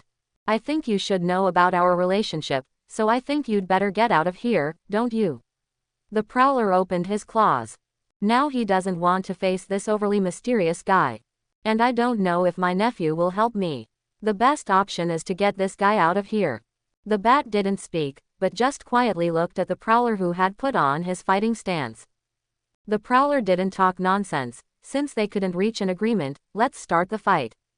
Bursting out at full speed, it was already close to Bruce in an instant. But Bruce didn't seem to react at all, and the Prowler might feel that he could see the frightened expression under the bat mask in front of him. The Prowler stretched out his hand directly and wanted to hit the Black Tiger's heart. But before the sharp claws touched Bruce's chest, a figure jumped out. The long legs wrapped in the red battle suit kicked directly on the head of the Prowler. When sprinting, it is difficult for the Prowler to control his body to avoid that kick because of the inertia. Not to mention that now his mind is focused on the bat. He was somewhat successful, and his claws did indeed touch the bat's breastplate. But after the sparks were wiped out, some traces were left on it. The prowler himself rolled several times on the ground and stopped when he hit the wall of Kane Manor. If it weren't for his current battlesuit, which is still relatively good, this kick and this collision might have made him unable to get up. Jessica stood up straight, but there was some harmony standing beside the bat. After all, a blood-red battlesuit combined with a bat's dark outfit doesn't look like a superhero no matter what. At least if you only look at the color scheme, the prowler may be more suitable than the two of them. The prowler didn't think that superheroes would shake people. Logically speaking, shouldn't shaking people be their patent? Glancing at Miles, who was obviously a little tangled, the prowler gritted his teeth and prepared to take out his own smoke bombs to get rid of the golden cicada. But he found that his smoke bomb seemed to have disappeared. Looking up at the bat, it was the only person he had been in close contact with in this short period of time. But, with that speed and time, can that guy really react? Bruce was watching the prowler's smoke bombs, to see if he could figure something out. Osborn Group. Bruce frowned. In this world, the so-called Osborn has long been a member of the torrent of history. But now this guy is still using Osborn's stuff, obviously something is wrong. Myers, what are you waiting for? Help me. Prowler obviously knew that he had no way to solve the crisis in front of him. He could only yell at Miles now. See if this nephew of yours can get the current self out. Miles didn't know what to do. The moment he heard the prowler shouting in his own voice, he subconsciously stopped Jessica and Bruce. Jessica wanted to say something, but was stopped by Bruce. And it was this small obstacle that allowed the prowler to seize the opportunity and disappear directly from their sight. I'm sorry. Miles knew he had done something wrong, but he was really upset now. All of this makes Miles confused now. All he could do was apologize. Jessica really doesn't know why she agreed with this guy to inherit the identity of Spider-Man. She tried to reprimand Miles, but Bruce held her back. Looking at Bruce, Jessica wanted to say something, but Bruce had already moved. A powerful right hook landed directly in Miles' face. Even if he was Spider-Man with this punch, Miles would have been punched to the ground. Miles looked at Bruce punching in horror. At that moment, his spider sense almost exploded. That was the spider's most responsive reaction after he had the ability. Bruce seemed able to kill him. You shouldn't apologize to us. You should apologize to Aunt May. Your rash move to come here will only hurt Aunt May. Bruce said coldly, and now, you let a villain know our approximate location. Miles froze. Only then did he remember Aunt May, that kind old man was with Bat and the others. Because of his negligence, everything became worse. Miles didn't say anything, he just turned and ran. He ran away. Is it too heavy? Jessica looked at Bruce. After all, punching directly rarely happened. He always has to go through it. Bruce turned and walked towards the Batcave. What about the prowler? Jessica was a little worried about what kind of tricks that guy would do after he escaped. He can't run. In Bruce's hand, a small red dot was moving quickly. But Jessica looked at Bruce's actions now and obviously didn't intend to go directly to that guy. After returning to the Batcave, Aunt May came out. The siren naturally made the old man a little worried. What happened? Aunt May asked with some concern. It's nothing serious, it's just that a few guys want to come and explore. Bruce waved his hand, stopping Jessica from explaining the truth. Although Aunt May didn't quite believe what Bruce said, she could only believe in the current Bruce at this time. Aunt May, let's make red date bread. Jessica said that she misses your red date bread a little, and I believe she will eat it up this time. When Bruce spoke, Jessica stared at this with disbelief. A guy who doesn't write a draft when he tells lies. When had I ever said that I wanted to eat Aunt May's red date bread? Aunt May didn't continue to say anything after hearing this sentence, she just showed a bright smile at Jessica. Obviously, this incident is definitely good news for Aunt May. She has an obsession with making red date bread, and neither Bruce nor Jessica knows why. Bruce walked over to his workbench and started fiddling with the smoke grenade he'd gotten from the prowler. When watching Aunt May leave, and making sure she couldn't hear the conversation between the two people, Jessica sat down on the workbench. You should know what Aunt May's red date bread tastes like. Jessica felt a little flattered when she thought of the unforgettable taste of Aunt May's red date bread last time. So you eat it. Bruce took the tools aside and began to carefully disassemble the smoke bomb. Jessica choked on Bruce's words. She thought about Bruce's sophistry or something, but obviously she still knew Bruce a little too little. Bruce didn't try to justify anything at all. Taking off her mask, the current Jessica really doesn't know how this thick-eyed and big-eyed person can tell lies without changing his color. He could only sigh and set his gaze on the smoke bomb in Bruce's hand. "What are you waiting for?" Jessica asked. "I'm a little curious about where his weapon came from." After Bruce completely untied the smoke grenade in his hand, Bruce did find something wrong. Although the logo and material on the entire smoke bomb are from the Osborne Group. But this kind of cutting process and assembly method is definitely not something produced by the Osborne assembly line. More like it was done by hand. What's so strange, even now there are still a lot of Osborne's weapons in circulation on the black market. As a former agent, Jessica is quite aware of the situation on the black market. Basically go to a black market controlled by a gang and you can find Osborne's weapons. Maybe with luck, you don't even need me to go to a safe house or something like that to get Aegis weapons, you can find them on the black market. Especially in such a chaotic situation, there should be far more weapons that can be circulated on the black market than they imagined. It is possible that Aegis weapons are already in circulation. But there shouldn't be many handmade ones. Bruce found something after completely dismantling the smoke bomb in front of him. Guys who like to make weapons by hand have one thing in common. Bruce picked up one of the small devices with tweezers. They'll put something unique and their own logo on it. There was a barely noticeable pattern on it. Go and search. No need. Jessica carefully looked at the pattern on Bruce's tweezers. I know this thing. Tinker, formerly a scientist at Roxxon, was later recruited by Nick Fury, but he will also take on some work making weapons for supervillains. Now he is probably handling his own affairs at the US-Mexico border. After saying this, Jessica had already seen Bruce's disapproving eyes. Obviously there's something weird about S.H.I.E.L.D. having a guy like that make weapons for villains. Don't look at me like that, I'm just a pawn. The specific address. Bruce withdrew his eyes and didn't intend to continue to say anything on this issue. Just like Jessica said herself, she is just a pawn, what can she do? I don't know. Jessica shook her head, her shield already falling apart. Where else can I tell them any news?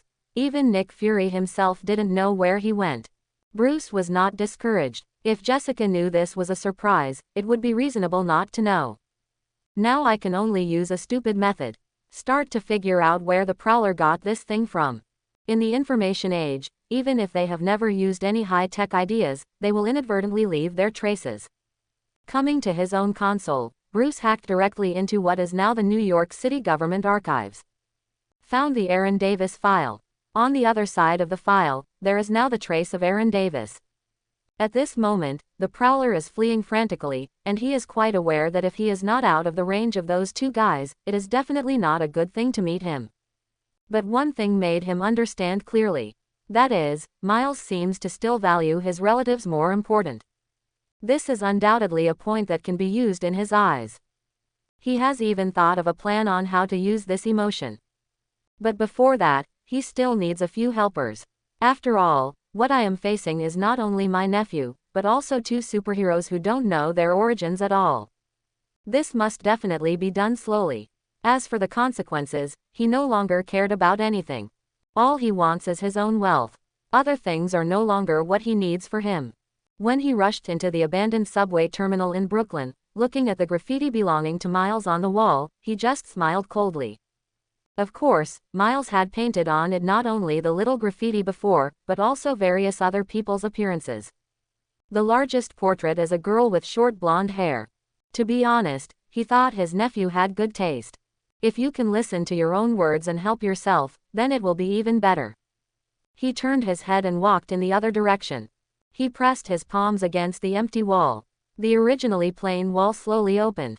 The guy staying inside is quite familiar to Spider-Man. Come on, guys. The Prowler's voice echoed here.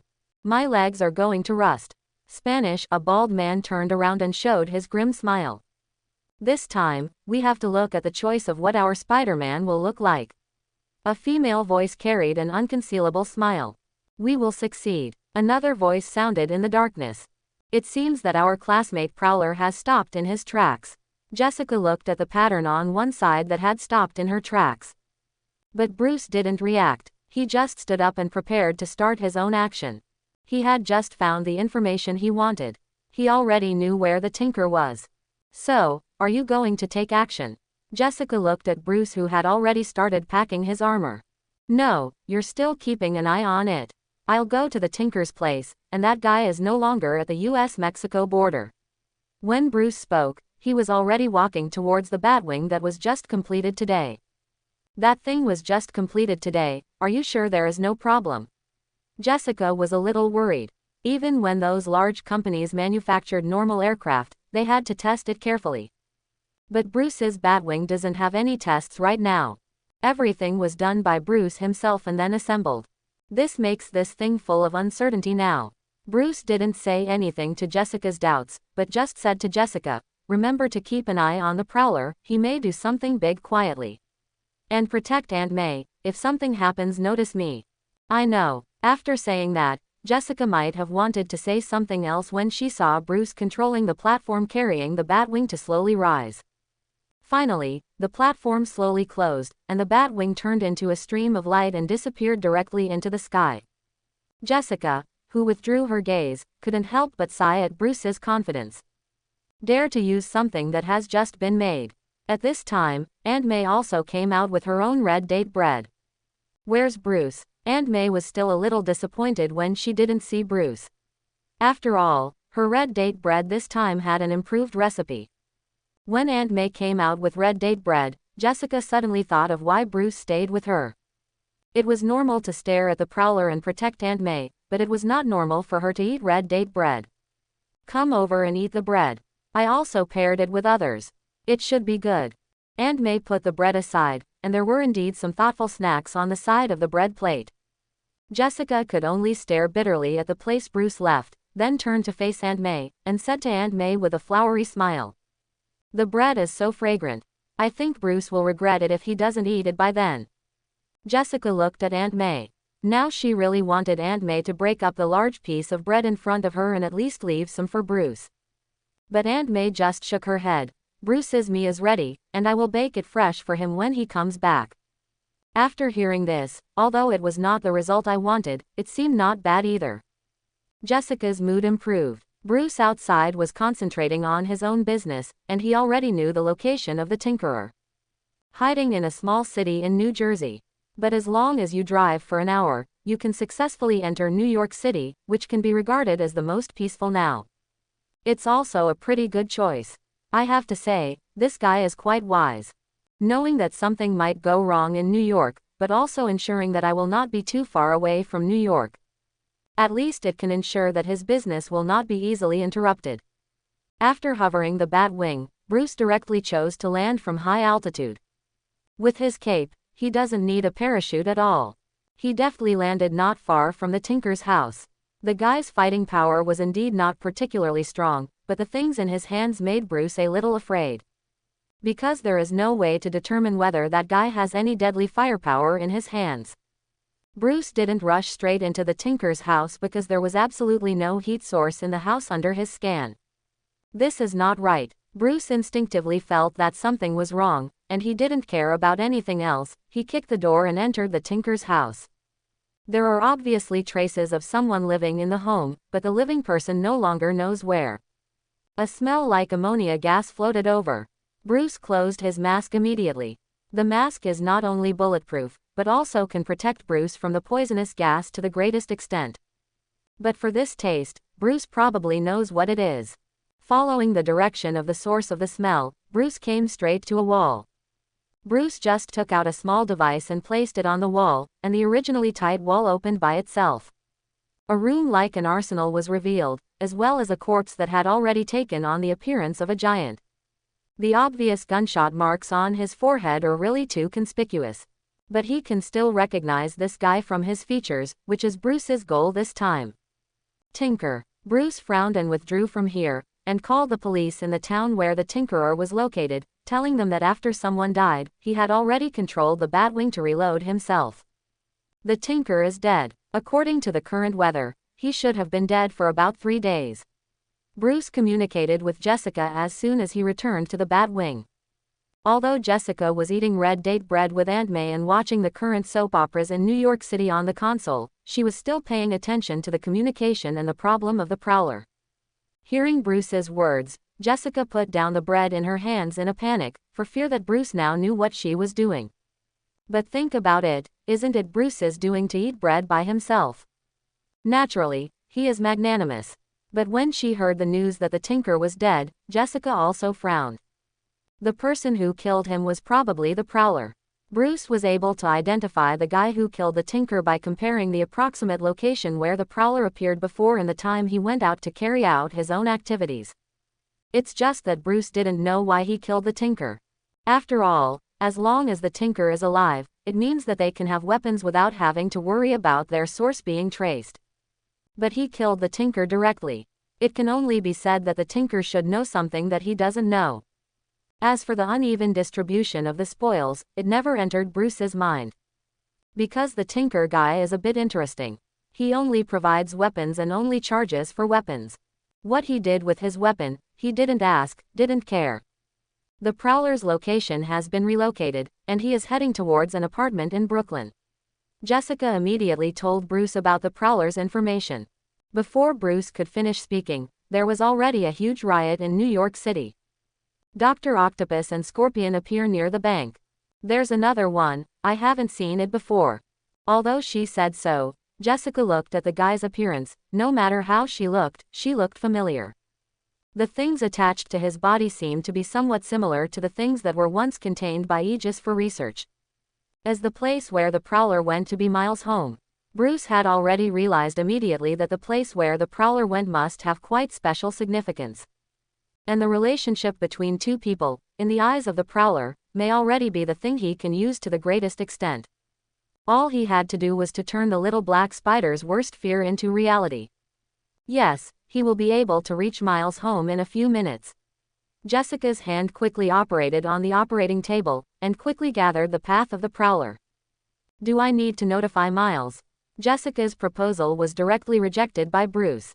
What is Miles doing now? Bruce was already hovering over New York City. He's heading in the direction of the bank. If you need me to stop him, I'm a little confident. Now Jessica has hacked into Miles' cell phone through the console. As long as Bruce nods, she can talk to Miles. Let him go and tell me the location of Miles' home and the location of his parents. Bruce directly rejected Jessica's words. Bruce was quite sober at the moment. But Jessica wanted to say something, but finally listened to Bruce. Send Bruce the location of Miles' home and his parents. The only good news is that because of bank problems, the current Myers' father left the house and went to the robbery scene outside. At home, there is only Miles' mother. I see, I will take care of it. Bruce directly manipulated his bat wings to cut through the sky and came to the sky above Myers' house in the shortest time. Sometimes flying is faster than running on the ground. Before the Prowler arrived at the block, Bruce was already waiting there. The searchlight directly illuminated the figure of the Prowler. The sudden searchlight surprised all the surrounding people. They didn't remember anything that required the New York police to dispatch a helicopter today. And there was no sound of helicopters.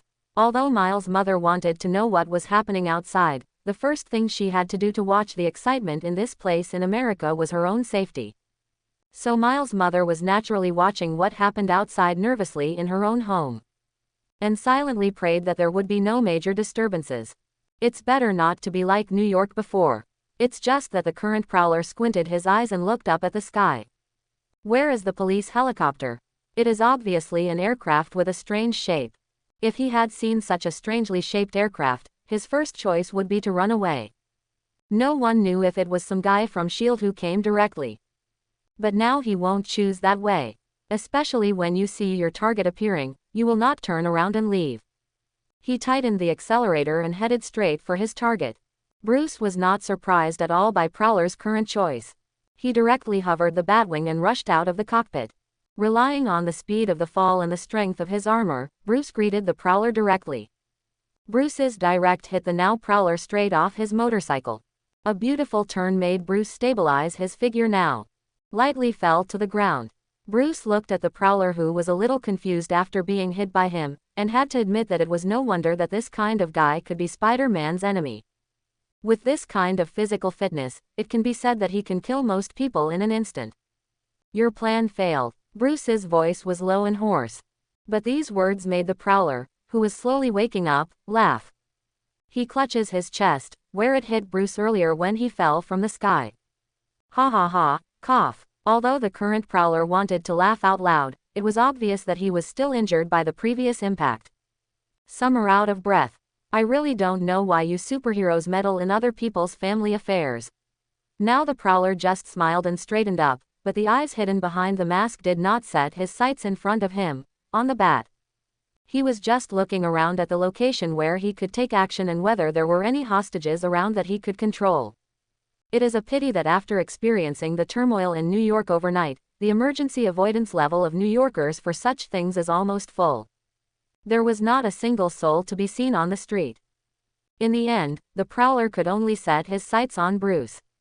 He remembered that when they met for the first time, this guy didn't talk about martial arts at all, and he directly shook people when he was fighting against him. This time, without your concubine, I'll see how you escape. The prowler didn't see any figure in the surrounding area that might be the red battle suit, so he naturally rekindled his hope. Opening his mechanical claws, he rushed directly to Bruce. The mechanically assisted prowler didn't waste much time at all before arriving in front of Bruce. Its claws were aimed at Bruce's throat and tore it out immediately. Bruce instantly lowered his waist and kicked the prowler directly in the chest.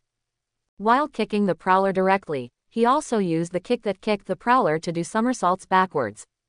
The prowler was kicked out by this kick.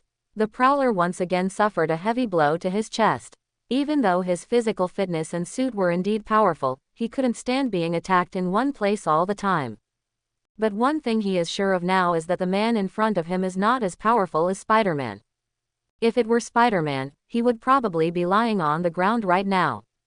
This is good news. Also bad news. Because when he knew that the guy in front of him was not a person with superpowers, he already understood that what he had to pay attention to was definitely not super speed and strength, but small props that might appear on him. This time, he chose to wait and see. But Bruce just stood there quietly, like a silent sculpture. The prowler was a little unclear about what Bruce was planning now. When a roar appeared, he had already understood. That guy has been controlling the aircraft in the sky. When he was about to guard against some props that appeared from the aircraft, Bruce in the distance did it directly. The hook gun aimed at the prowler's body and shot out directly. But under the cover of the sound of the Batwing, the sound of the hook gun can be said to be negligible. Before the prowler could react, he already felt that his body was bound by something. Pulling out another hook gun and firing it towards another apartment building, Bruce has already left the avenue directly with the current prowler. Why kill the Tinker? Bruce's question stunned the current prowler for a moment, and then he laughed. It's because of that guy that you came to me. Ha ha ha. Bruce grabbed the prowler's collar and dragged him directly in front of him. Tell me. Do you know what my nephew is most afraid of? The prowler answered irrelevantly, and even asked a new question to the bat. There seems to be something wrong with Miles. Jessica's voice came over Bruce's communication. Bruce didn't show any signs of it, and he didn't choose to reply to Jessica. He just stared at the prowler with sharp eyes. I think you should know my nephew's current situation. Sometimes, I admit that you heroes are indeed quite smart, but not all of us are fools.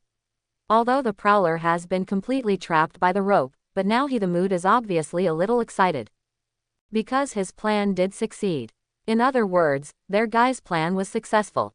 For Spider-Man, his purpose can be said to be quite simple, but now his nephew obviously doesn't want to do things with him, so he can't be blamed. You can't let a guy like this always interrupt your work. Although he may not be able to do this, he feels that he should be able to watch others do it. Looking at the guy in front of him, the choice of the bat was quite simple, and he punched him directly in the face. The prowler only felt that his nose was bleeding, but this was nothing to the prowler. He wanted to see this guy's incompetence and fury. But from beginning to end, the expression of the bat is quite calm. But in his heart, the bat was really angry at the guy in front of him for making such a crazy plan. The guy who can attack his own relatives has long been regarded as not a normal human being. Don't worry, I will make your plan fail. As he spoke, the Batwing had already quietly appeared above Bruce's head. But in the bank, the current little black spider is obviously in a hard fight. His battle clothes have long been damaged. In front of him was Dr. Octopus and others. It seems that it is still difficult for you to fight alone, isn't it? Dr. Octopus looked at the present Spider-Man with a smile. I think this guy is really nothing, just a kid. Spanish, the Scorpion on the other side looked at the panting little black spider with disdain.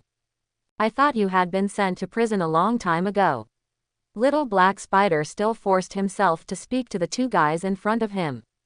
But now he is still focusing part of his attention on another guy who can be said to be elusive. That guy is the most deadly guy to the little black spider now. He could always feel some interest in that guy's body, as if he was interested in his body. This made Miles the highest vigilance against that thing now. Dr. Octopus suddenly moved. She keenly caught the moment when Miles lost his mind, and manipulated the tentacles behind her to attack Miles. The long octopus arm hit Miles' previous position. Hey, don't be distracted. Dr. Octopus was completely indifferent to Miles' ability to dodge his own attack. Anyway, he's a Spider-Man. But the Scorpion was already on the other side of Miles. The sharp spines on the long tail were already stabbing Miles in the face. Dodging sideways, Miles dodges at the limit distance. Bang! When the tail thorn pierced into the wall, there were already cracks in that small piece of wall. Wow, dude, I'm a spider and you're a scorpion. In fact, from a biological point of view, we're close relatives, do you know? Miles grabbed the scorpion before it retracted its tail sting. The tail immediately threw him up. It hit the ground hard. He has already transformed himself into a scorpion that is neither human nor ghost. Even if he was attacked by this kind of attack, he did not suffer any major injuries. But the appearance of a figure at this time made Miles stop his attack directly. That was the black figure that disappeared before. At this moment, he was holding a figure that was very familiar to Miles in his hand. His father, Jefferson Davis, was being tightly controlled by that guy. It seems that our Spider-Man is a little surprised by your arrival. The guy lowered his head and said to Officer Jefferson in his hand. The reason he went out before was because this guy appeared outside the scene. Although the Prowlers didn't explain everything, they were not fools. Of course, the guy with the scorpion might not be very clever. However, both Dr. Octopus and he have figured it out. Say hello to our good neighbor. The guy controlled Jefferson's hand and waved at Miles. Jefferson could only glare at the guys around him now, as well as the criminals who had already robbed the bank. It seems that our police officer is still quite conscientious. The guy's jet black combat uniform slowly flowed at this moment. He seemed to have flowing ink piercing his body. However, officer, don't you want to know who that spider opposite is? The guy leaned close to Jefferson's ear and spoke to him in an extremely curious tone. Jefferson was naturally curious about Spider-Man's identity. But at this time, he knew that he couldn't show his cowardice. Although he had always wanted to arrest Spider-Man, Spider-Man was doing the right thing anyway. Miles wanted to say something, but now that he was disturbed by this sudden incident, he didn't even realize that the scorpion had already come behind him. When the big man jumped down, the spider sensed frantically warning Miles. Too late. When Miles was directly pressed under the feet of the scorpion, and an indescribably ugly smile appeared on his ferocious face. Oh, it seems that our little spider is no longer a friendly neighbor. He is just a little kid. Perhaps in order to let Miles hear his sarcasm more clearly, Scorpion did not continue to use Spanish speak. Instead, use English. Miles' limbs were already tightly suppressed by the scorpion's 4 legs. At this time, the other guy opened a big mouth, with sharp fangs lined up in it. He seemed to be silently mocking Miles, who was already under control. Dr. Octopus even used his octopus arm to come to Miles. To be honest, I also really want to see what the guy under this mask looks like. Seeing the light green octopus arm getting closer and closer to him, Miles really didn't know what he should do. His father was under control, and his identity would be directly exposed. Suddenly a burst of light flashed through the windows of the bank lobby, but no one inside thought it was anything. At most, the current New York Police Department uses helicopters. The next moment, the window had already reflected the appearance of a bat. Bruce kicked the guy controlling Jefferson out. When this kick went down, Bruce even saw a little ripple on the guy's battle suit. There is a problem with that thing. At this moment, when Miles saw his father getting out of trouble, he exploded with all his strength and flew the guy off of him.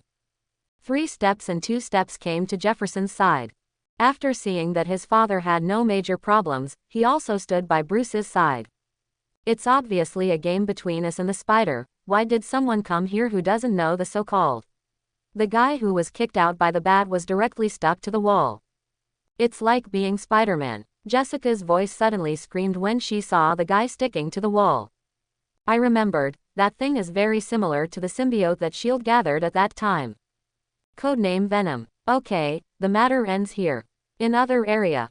Bruce didn't say anything, he just touched his armor lightly. Even at this time, his gaze was still on the monster in front of him, chilling and sharp.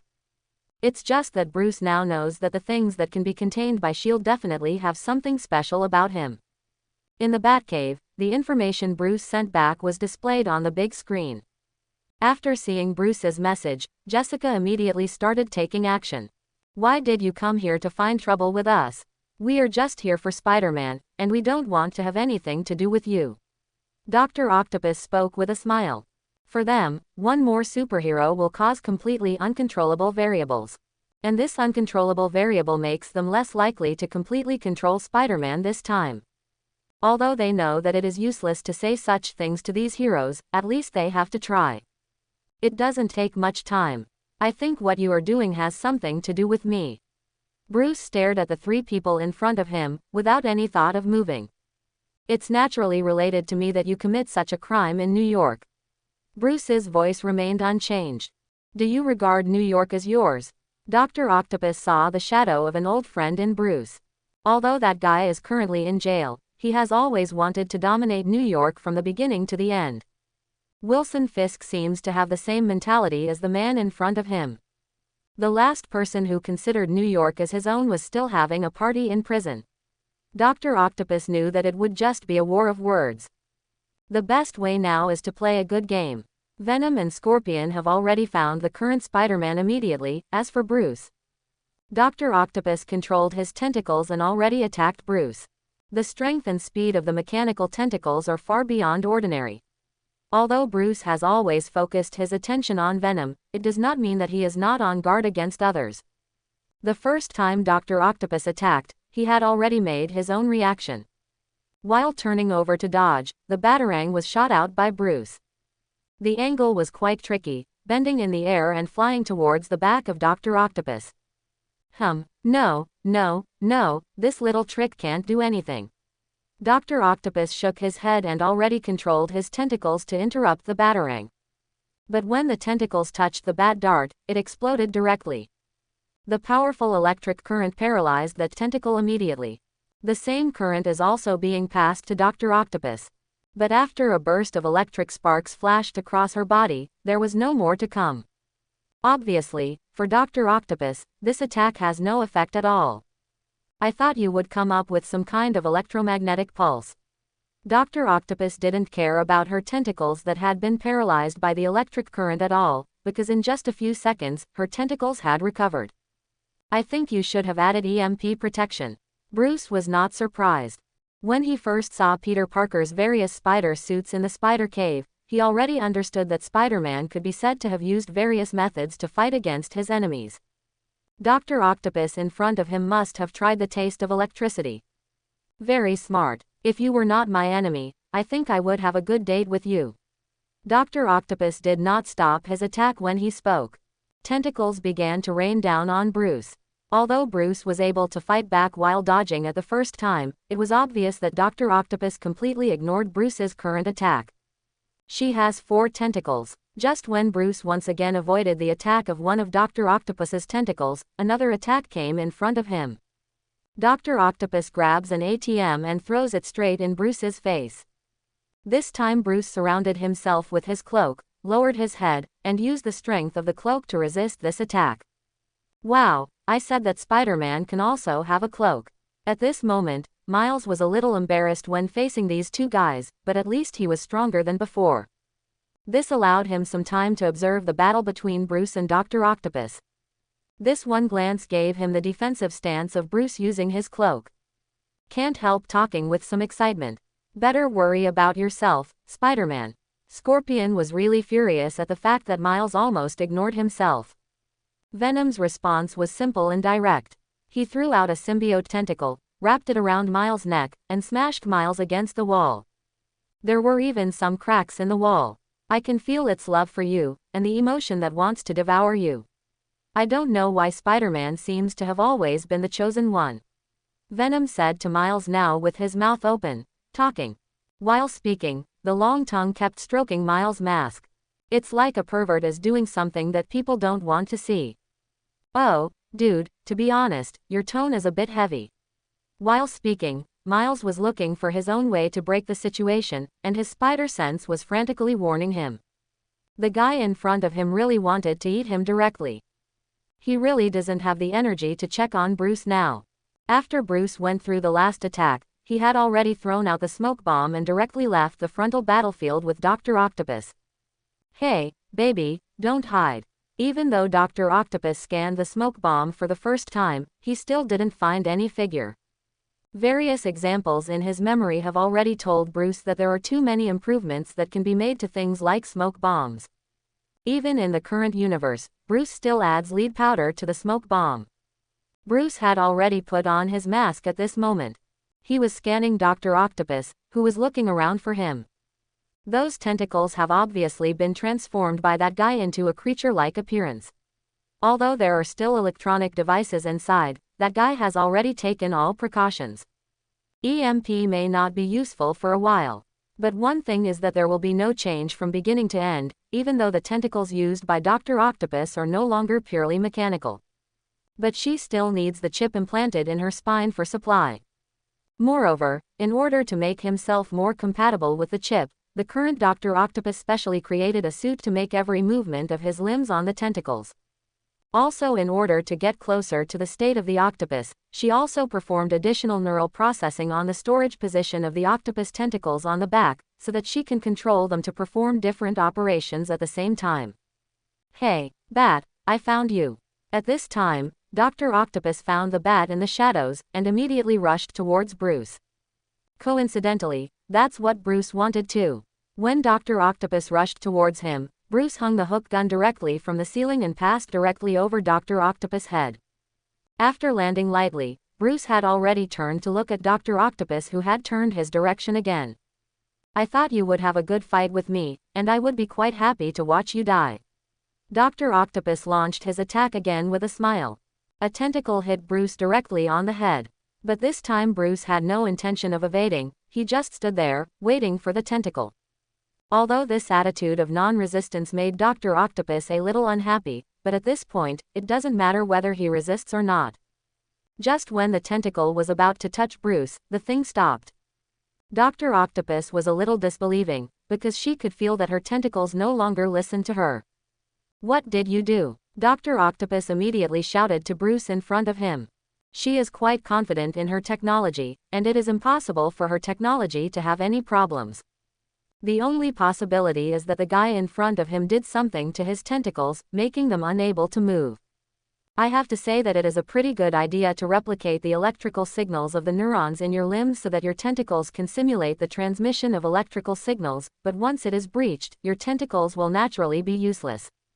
Bruce took out a small thing and fiddled with it. The next moment, Dr. Octopus' tentacles slowly returned to the storage space behind her. I have no intention of coming out at all. Even if Dr. Octopus wanted to do something, he couldn't do it. The uniform on her body was also frozen. Less than div class equals, contented V, greater than Bruce didn't feel anything. He just walked over, picked up the current Dr. Octopus, and walked to Jefferson. Take it away, she is not dangerous now, but I suggest you take off her body. After placing Dr. Octopus in the arms of Officer Jefferson, Bruce turned back. Smelly bat, remember me. Even at this time, Dr. Octopus did not forget to shout loudly at the back of the departing bat. It's a pity that Bruce has no intention of turning back at all.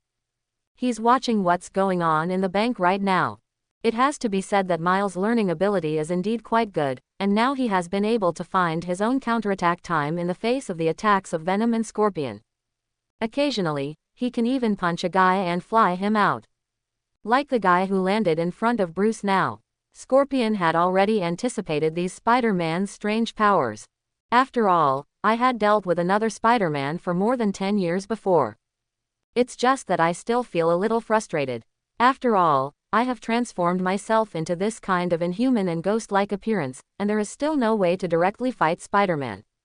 At this time, Scorpion naturally noticed Bruce, who was standing aside quietly looking at him. He stood up slowly. It had to be said that when he kept his legs in shape, his height could indeed bring a huge sense of oppression to ordinary people. But in front of the Bat, the matter of height was directly wiped out. I knew that Fool was completely unreliable. Scorpion couldn't help but feel a little dissatisfied with what Dr. Octopus had done when he saw that Bruce was not hurt at all. Even though such a big thing happened, this guy didn't suffer any harm. Simply trash. Bruce stared at the Scorpion calmly. He didn't know why some people would always be willing to turn themselves into such a ghost. Especially voluntary. But it's also like these guys are willing to be supervillains, what they think no one knows. I'm curious, are you the same as Dr. Octopus? Bruce's words stunned the current Scorpion. He almost instinctively thought that Bruce was mocking him, mocking himself as a useless guy like that Fool. He directly raised his claws and wanted to smash Bruce's head. Bruce moved faster than him, and a bat dart shot straight out. It's just that the reaction speed of the Scorpion can be said to be no worse than that of Dr. Octopus. Even more arrogantly, he bit the bat dart thrown by the bat with his steel teeth. Before he could say something cruel to the bat, an electromagnetic pulse erupted on the bat dart. The bat uses its cloak to cover itself to ensure that the electromagnetic pulse will not affect itself. When putting down the cloak, what Bruce saw was the Scorpion already limp on the ground. It seems that you are different from Dr. Octopus. After saying these words, Bruce directly stepped over the Scorpion and walked towards it. The Scorpion glared at the bat that stepped over him. Although he now understands that what Bruce said is not mocking him, but that is already a mockery of him. At this time, Venom had already fought hard with Miles. You punch me and kick me, nowhere is complete. After all, the strength of these two guys is not ordinary. Hey, boss has sent you the information you need. Jessica's voice reached Bruce's ears in the headset.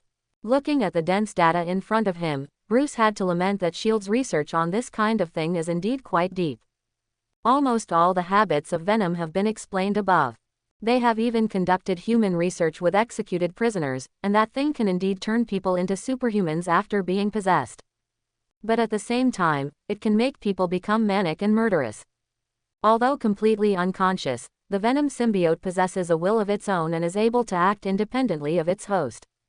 According to the description of a condemned man, there were two minds associated with him, one was his own, the other contained nothing but ravenous hunger. And the other is Venom's mind. But often only the instinctive mind completely suppresses the human mind.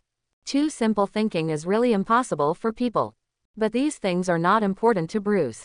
What he needs to find now is the weakness of Venom. If this thing is really as recorded above, Bruce doesn't believe that S.H.I.E.L.D. won't turn them into his own super soldiers. It can only be said that the Venom problem was discovered in subsequent experiments. Let them worry about being discovered and targeted. When I saw the last page, it was exactly what Bruce thought. Venom is fatally flawed. And at this time, another figure joined the battle. A red and blue figure rushed into the bank lobby and kicked Venom directly. The appearance of this figure is unbelievable to everyone. Because that guy looks exactly like the dead Peter Parker. The Venom swirled in the air and landed on the wall. Looking at this figure that gave him a serious desire to devour, he could be sure that the guy in front of him was that Spider-Man. I didn't expect that Spider-Man would play feign death. Venom was quite disdainful of Spider-Man who appeared in front of him. Maybe it's because he's pretty upset that Spider-Man is hiding, too. But for Miles, it was another kind of shock. He looked at Spider-Man in front of him blankly. He was sure he had never met this Spider-Man. Because it was completely different from the Spider-Man he had seen. This Spider-Man in classic red and blue colors does not have a belly. And this Spider-Man obviously doesn't have the space rejection state that the previous Spider-Man did. He naturally regarded this guy as the Spider-Man of the current universe. Peter. Miles wanted to say something, and even wanted to reach out to see if the guy in front of him was Spider-Man, but for a moment he didn't know what he should say to him. To say that he failed to fulfill his responsibilities as Spider-Man, or to say that he failed to fulfill the promise between them.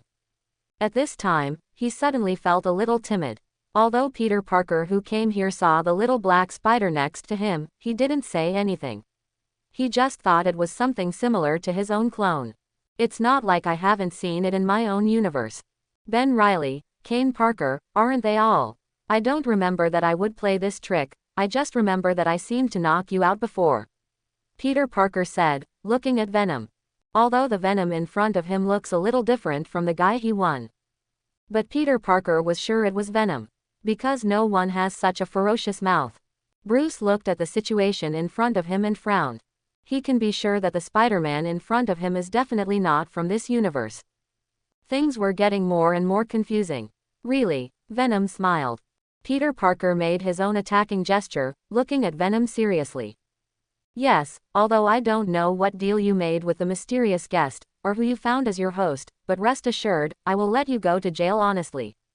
Peter Parker spoke with considerable confidence. Then I can only eat you. The Venom threw itself directly at the present Peter Parker. A pair of sharp claws made of symbionts left deep marks on the wall. If they were caught by these claws, no one would imagine what it would be like. Because it must have been quite a tragic scene. When Venom attacked, Miles and Peter Parker could be said to have dodged at the same time, giving Venom no chance of succeeding at all. But Venom also knows that there may not be much benefit in fighting these two guys by himself now. But he can be said to be quite angry with his two allies. Neither of the two guys is useful. To be brought down by another guy who doesn't seem to be a superhuman. This should have been completely impossible, but it actually appeared in front of him like this. All because of that sudden guy. Venom threw his attack directly at the two Spider-Men. While the two Spider-Men were dodging, Venom had already rushed to the bat standing aside. Bruce just shot a hook lightly and directly out of Venom's attack range. Quietly watching the Venom on the ground. Wow, when did you debut? Why didn't I see you before? Peter Parker was obviously a little surprised by Bruce's appearance. This outfit is really familiar to Peter Parker. After all, when I left, it seemed that there was already a film company that wanted to shoot the story of Bat and Superman. Although it sounds strange, it still makes Peter a little interested now. But why would someone dress up as a bat to fight crime? After all, he's just an ordinary person, right? What should I call you? Batman, or something else? You should always tell me a name I should call you. Peter Parker said to Bruce. It was obvious that he was quite interested in Bruce's identity. Or quite interested in such a superhero. But Bruce had no intention of talking to him at all. He already understood that when facing these Spider-Men, the best way to deal with it is to keep himself silent and let these Spider-Men solve themselves. Well, he looks like a guy of few words. Peter Parker didn't say anything anymore. Although he really wanted to know Bruce's identity, he could do it afterwards. I still have time, so let's start dealing with this guy. Peter Parker made his own move first, shooting out the spider silk and swinging directly towards the Venom. But the more important job now is to completely subdue this guy.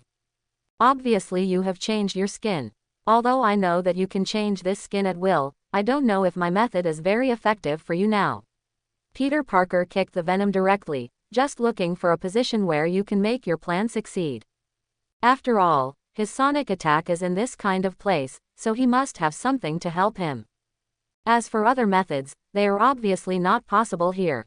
Can't be distracted. Venom's recovery ability is obviously much faster than Peter Parker thought. He has recovered his ability to move, and began to charge towards Peter Parker in front of him. But Miles blocked Venom's movement. Let the current Peter Parker have time to do his job well. Although I don't know if you are my clone or something, I can sense that you are my kind, and you are doing the right thing. Peter Parker didn't look back at Miles, but what he said really surprised Myers. From the beginning to the end, he had countless questions that he wanted to explain to Peter Parker, let him know his situation, and let him understand that he was trying to shoulder the responsibilities that a Spider-Man should do.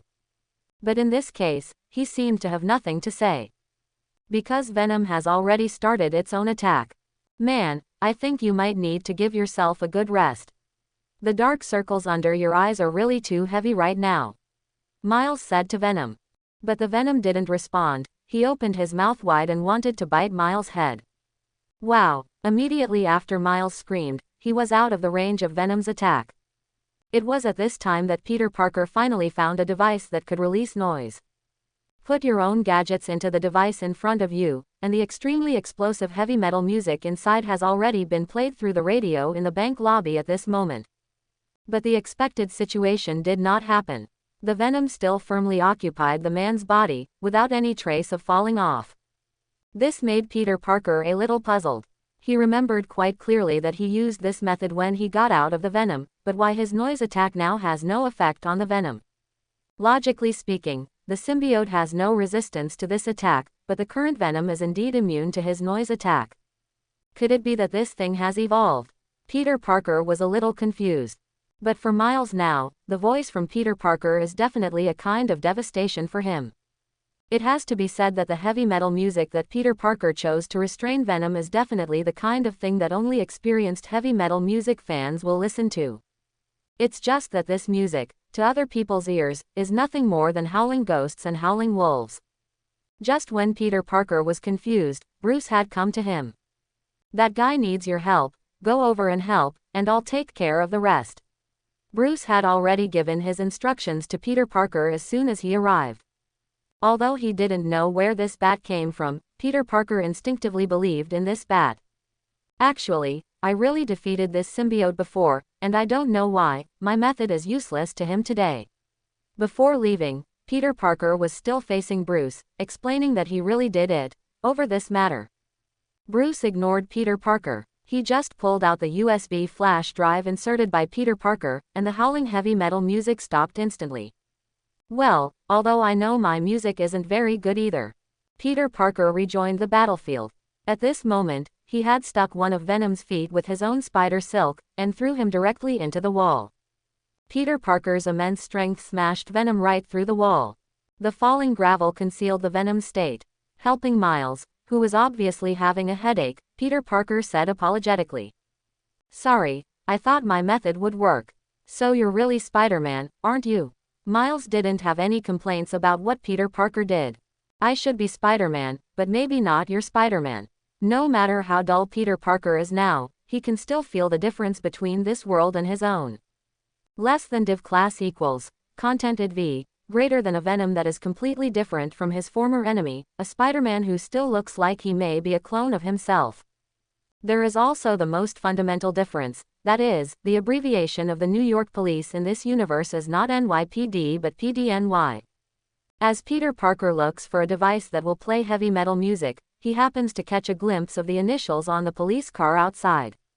Peter Parker believes that the New York Police will not change their abbreviations easily, especially for a guy like him who greets the New York Police almost every day.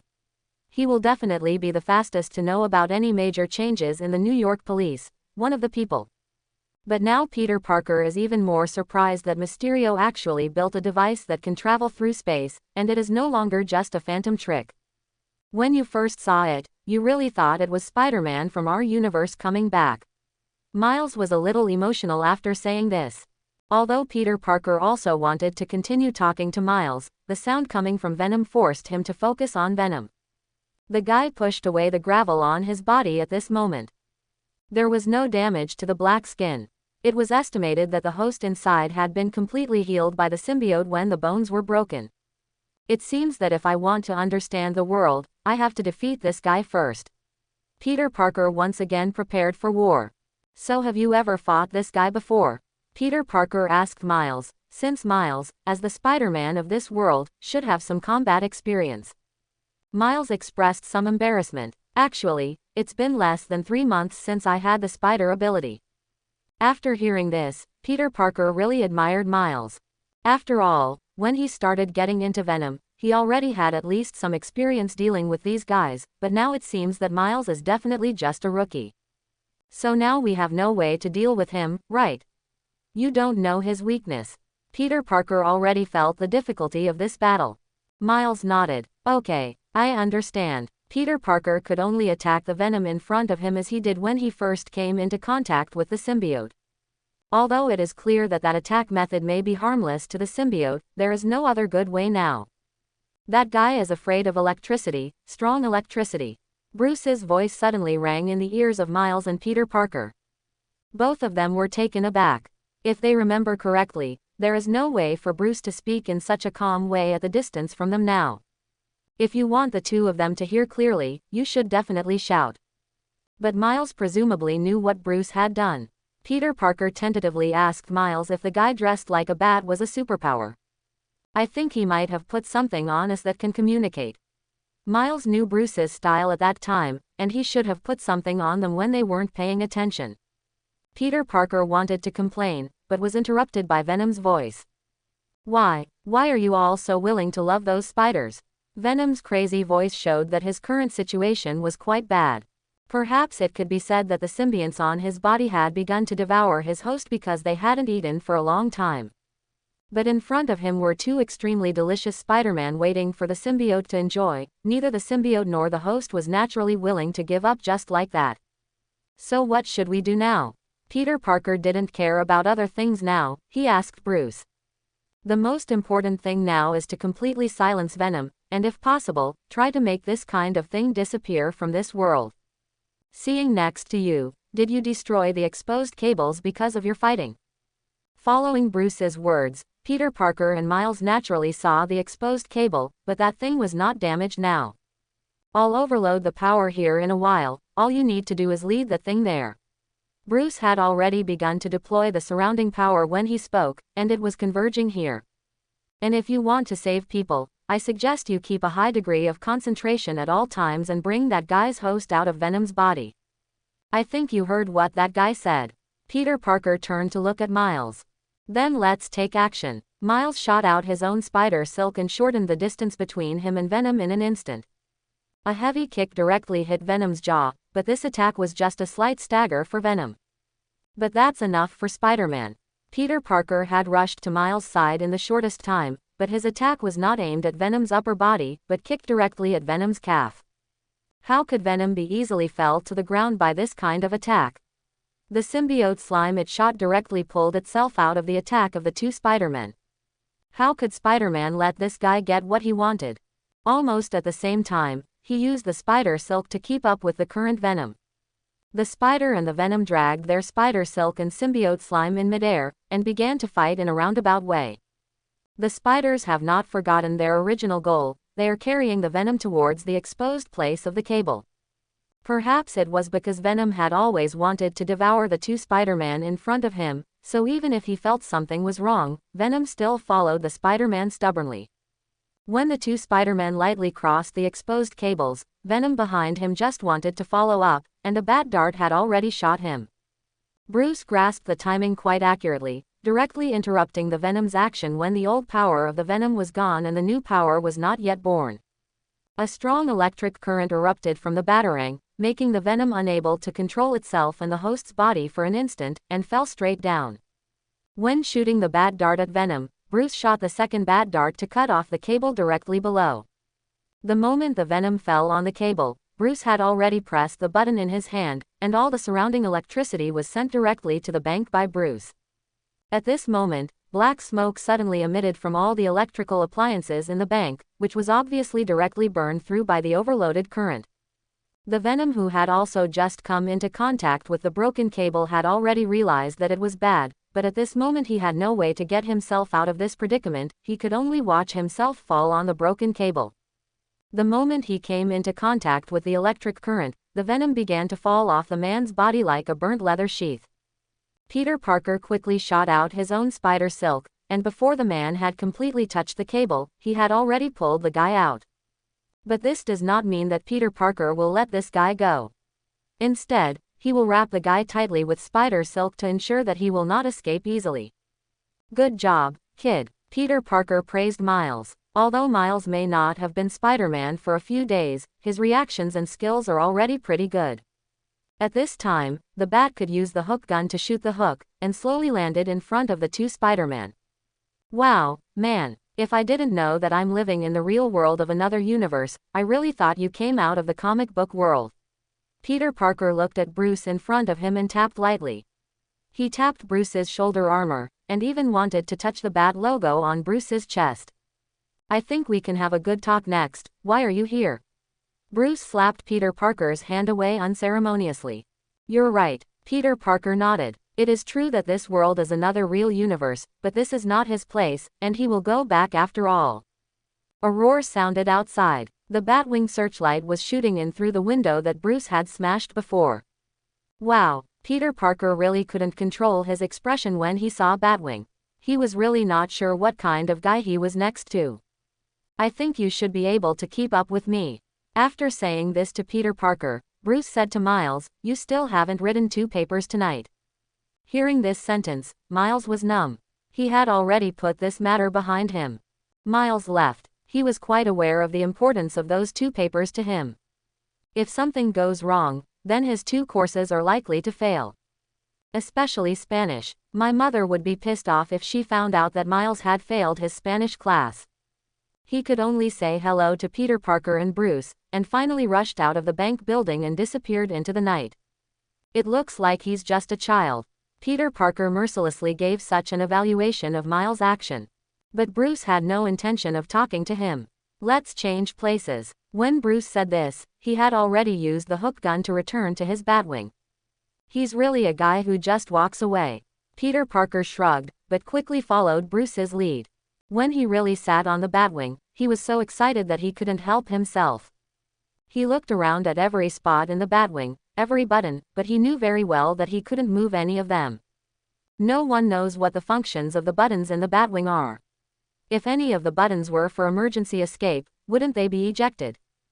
Cool, man, I really want to see the Batman vs Superman movie now. Bruce just fastened his seatbelt silently, and didn't remind Spider-Man of anything.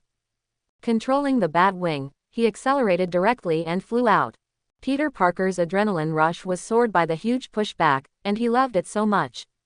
Whoa, as Spider-Man, Peter Parker was not in a hurry or embarrassed. He just adjusted his sitting position as quickly as possible and fixed himself with a seat belt. To be honest, bro, you should tell me in advance, so that I can be mentally prepared, otherwise others will be caught off guard by your sudden attack. Even at this moment, he can already sit still, his mouth didn't stop, he was chattering at Bruce.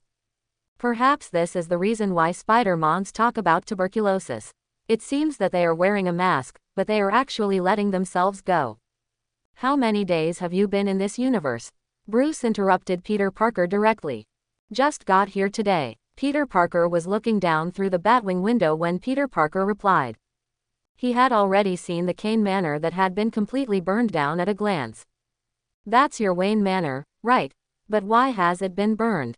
By the way, did you also travel through time? It's just that you should have traveled longer than me, otherwise there is no way to explain why you own such a good manor. Peter Parker had already started asking Bruce when he saw the ruins of Kane Manor. But Bruce just gave Peter Parker a look and made no other moves. When the Batwing landed slowly in the Batcave, Peter Parker jumped out as soon as the hatch was opened. You really have a Batcave. When Bruce took Peter Parker back to the Batcave, the big boy seemed quite excited. As a kid reading Batman comics, he always wondered how Batman was able to keep so many things in his cave. It is estimated that in the hearts of children who have read Batman comics, having a Batcave is definitely the happiest thing in the world. And now Peter Parker has realized his childhood dream. Although he failed to have his own Batcave, he came to a Batman's Batcave. Peter Parker, Jessica frowned, looking at the red and blue Spider-Man who appeared in the Batcave. As someone who had worked with Peter Parker for a while, Jessica certainly recognized the guy's garrulous quality. However, the news of Peter Parker's death at that time was also confirmed by Aegis, and there was absolutely nothing false in it. But now the Peter Parker who pops up seems a little strange. Where did you find the clone? Jessica could only treat Peter Parker who appeared here as the same existence as herself. Come from other universes. Bruce jumped off the plane, and just said such a simple sentence, which already made Jessica a little bit from ear to ear. It's not that they haven't been to other universes, nor have they brought back things from other universes. By that time, everything will be dominated by Aegis alone. With Aegis behind him as a backer, he can naturally do a lot of things. But such a one-person time travel drama is really surprising. But think about it, didn't Wilson Fisk build a collider in the underground of Brooklyn before, trying to find people from other universes? It seems that there is an extra Peter Parker now, and it is not a problem. How's the Prowler? The reason why Bruce went a little slower at the bank was because Bruce sent the Prowler back to the Batcave. Bruce wants to know why the Prowler chose to kill Tinker. Tinker is definitely the best source of weapons for supervillains like them. No one will touch such a person. In your meditation room, you don't speak or move, and you feel like a dementia patient. Jessica looked at Peter Parker, who was jumping up and down, still not used to it. The Batcave with Bruce has always been deserted. When has it been so lively? Then I'll go and ask. Please keep an eye on this guy first. Bruce said this and walked towards his meditation room. Jessica nodded instinctively. But when Jessica realized who Bruce was letting herself see, Jessica really felt that her head was a little big. Can anyone look at Peter Parker? Of course there is one person who can watch over Peter Parker. And this person also walked out at this moment. Peter. Although Aunt May couldn't believe that a red and blue Spider-Man appeared in front of her again, Aunt May recognized him immediately. He was Peter Parker. Hearing that familiar voice, Peter Parker felt that his ears were ringing for a moment. Otherwise, why would anyone in this world know his true identity? The person who even knew his true identity was Aunt May. But when he really turned his head to see that familiar figure, he knew that he was not hallucinating, because Aunt May was really standing in front of him. In other words, there is Peter Parker in this world. Has its own parallel universe peers. You're much healthier than the last Peter the First saw. In any case, Aunt May is also a person who has experienced parallel universes, and naturally accepted Peter Parker's appearance here calmly. Listening to Aunt May's words, Peter didn't know what to say. And this old man should have seen himself in another universe. It seems that this universe has experienced many things. Just when Aunt May was holding Peter Parker's hand, Bruce had already come outside his meditation room. The door opened slowly, and the Prowler was sitting on the ground at the moment, closing his eyes and resting his mind. Didn't even look up to see who was in this time. I want to know why you killed the Tinker. Bruce walked in front of the Prowler. His burly body covered the meditation room in the dim light at this moment. The Prowler didn't speak, but just opened his eyes, and glanced at Bruce, whose face was hidden in the darkness. Finally, he closed his eyes again. It was obvious that he didn't want to talk to Bruce, and he didn't want to tell Bruce why he wanted to kill the Tinker. Less than div class equals, contented v, greater than bad has always had its own way of dealing with such stubborn people who are unwilling to speak. Bruce lifted the Prowler by the collar and threw him directly against the solid wall beside him. The huge force even caused the chandelier hanging from the ceiling to shake slightly. But this was nothing to the Prowler. He still stubbornly kept his mouth shut. But this time Bruce walked up to him, grabbed the back of his head, and smashed his face directly against the wall. Even in such a gloomy environment, you can see the blood flowing down from the wall, not to mention the Wanderer's own face. I know you think you are a tough guy, I know you think you will never speak, and you think you know all the pain in the world.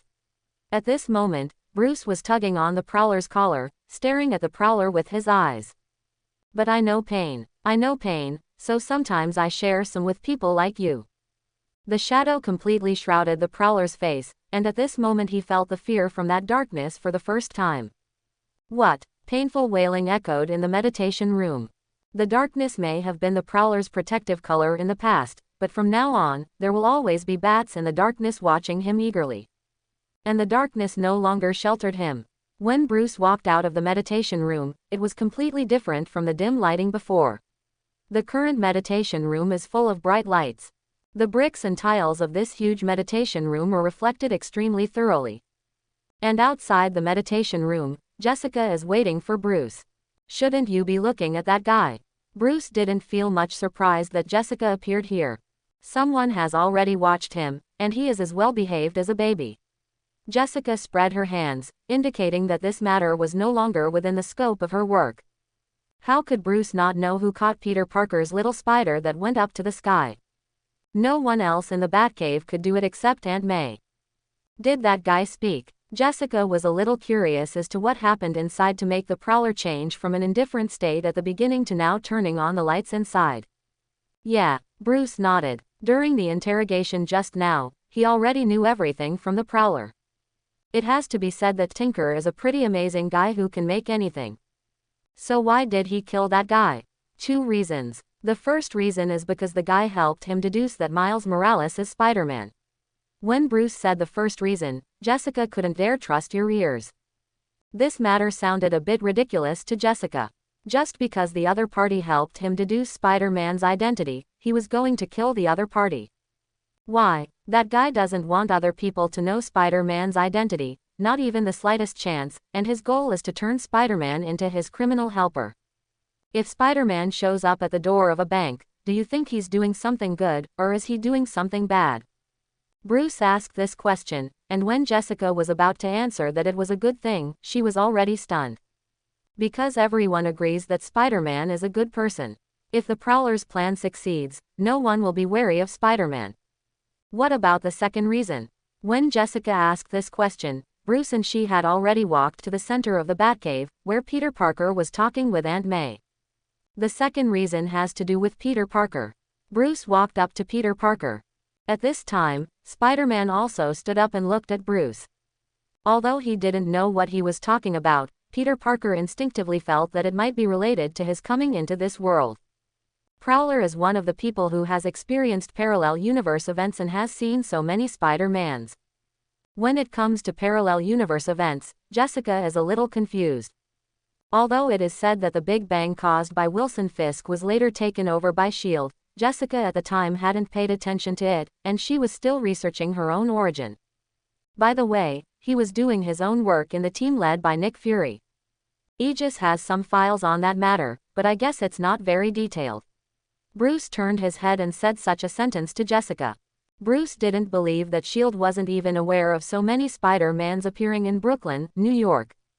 Of course, there may be information about that matter, but it is definitely not very detailed information.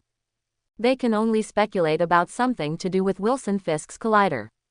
The events of the parallel universe, I will tell you later, but what I want to tell you now is that most of the reasons why the Prowler killed the Tinker are because of the events of the parallel universe. But what does this have to do with me?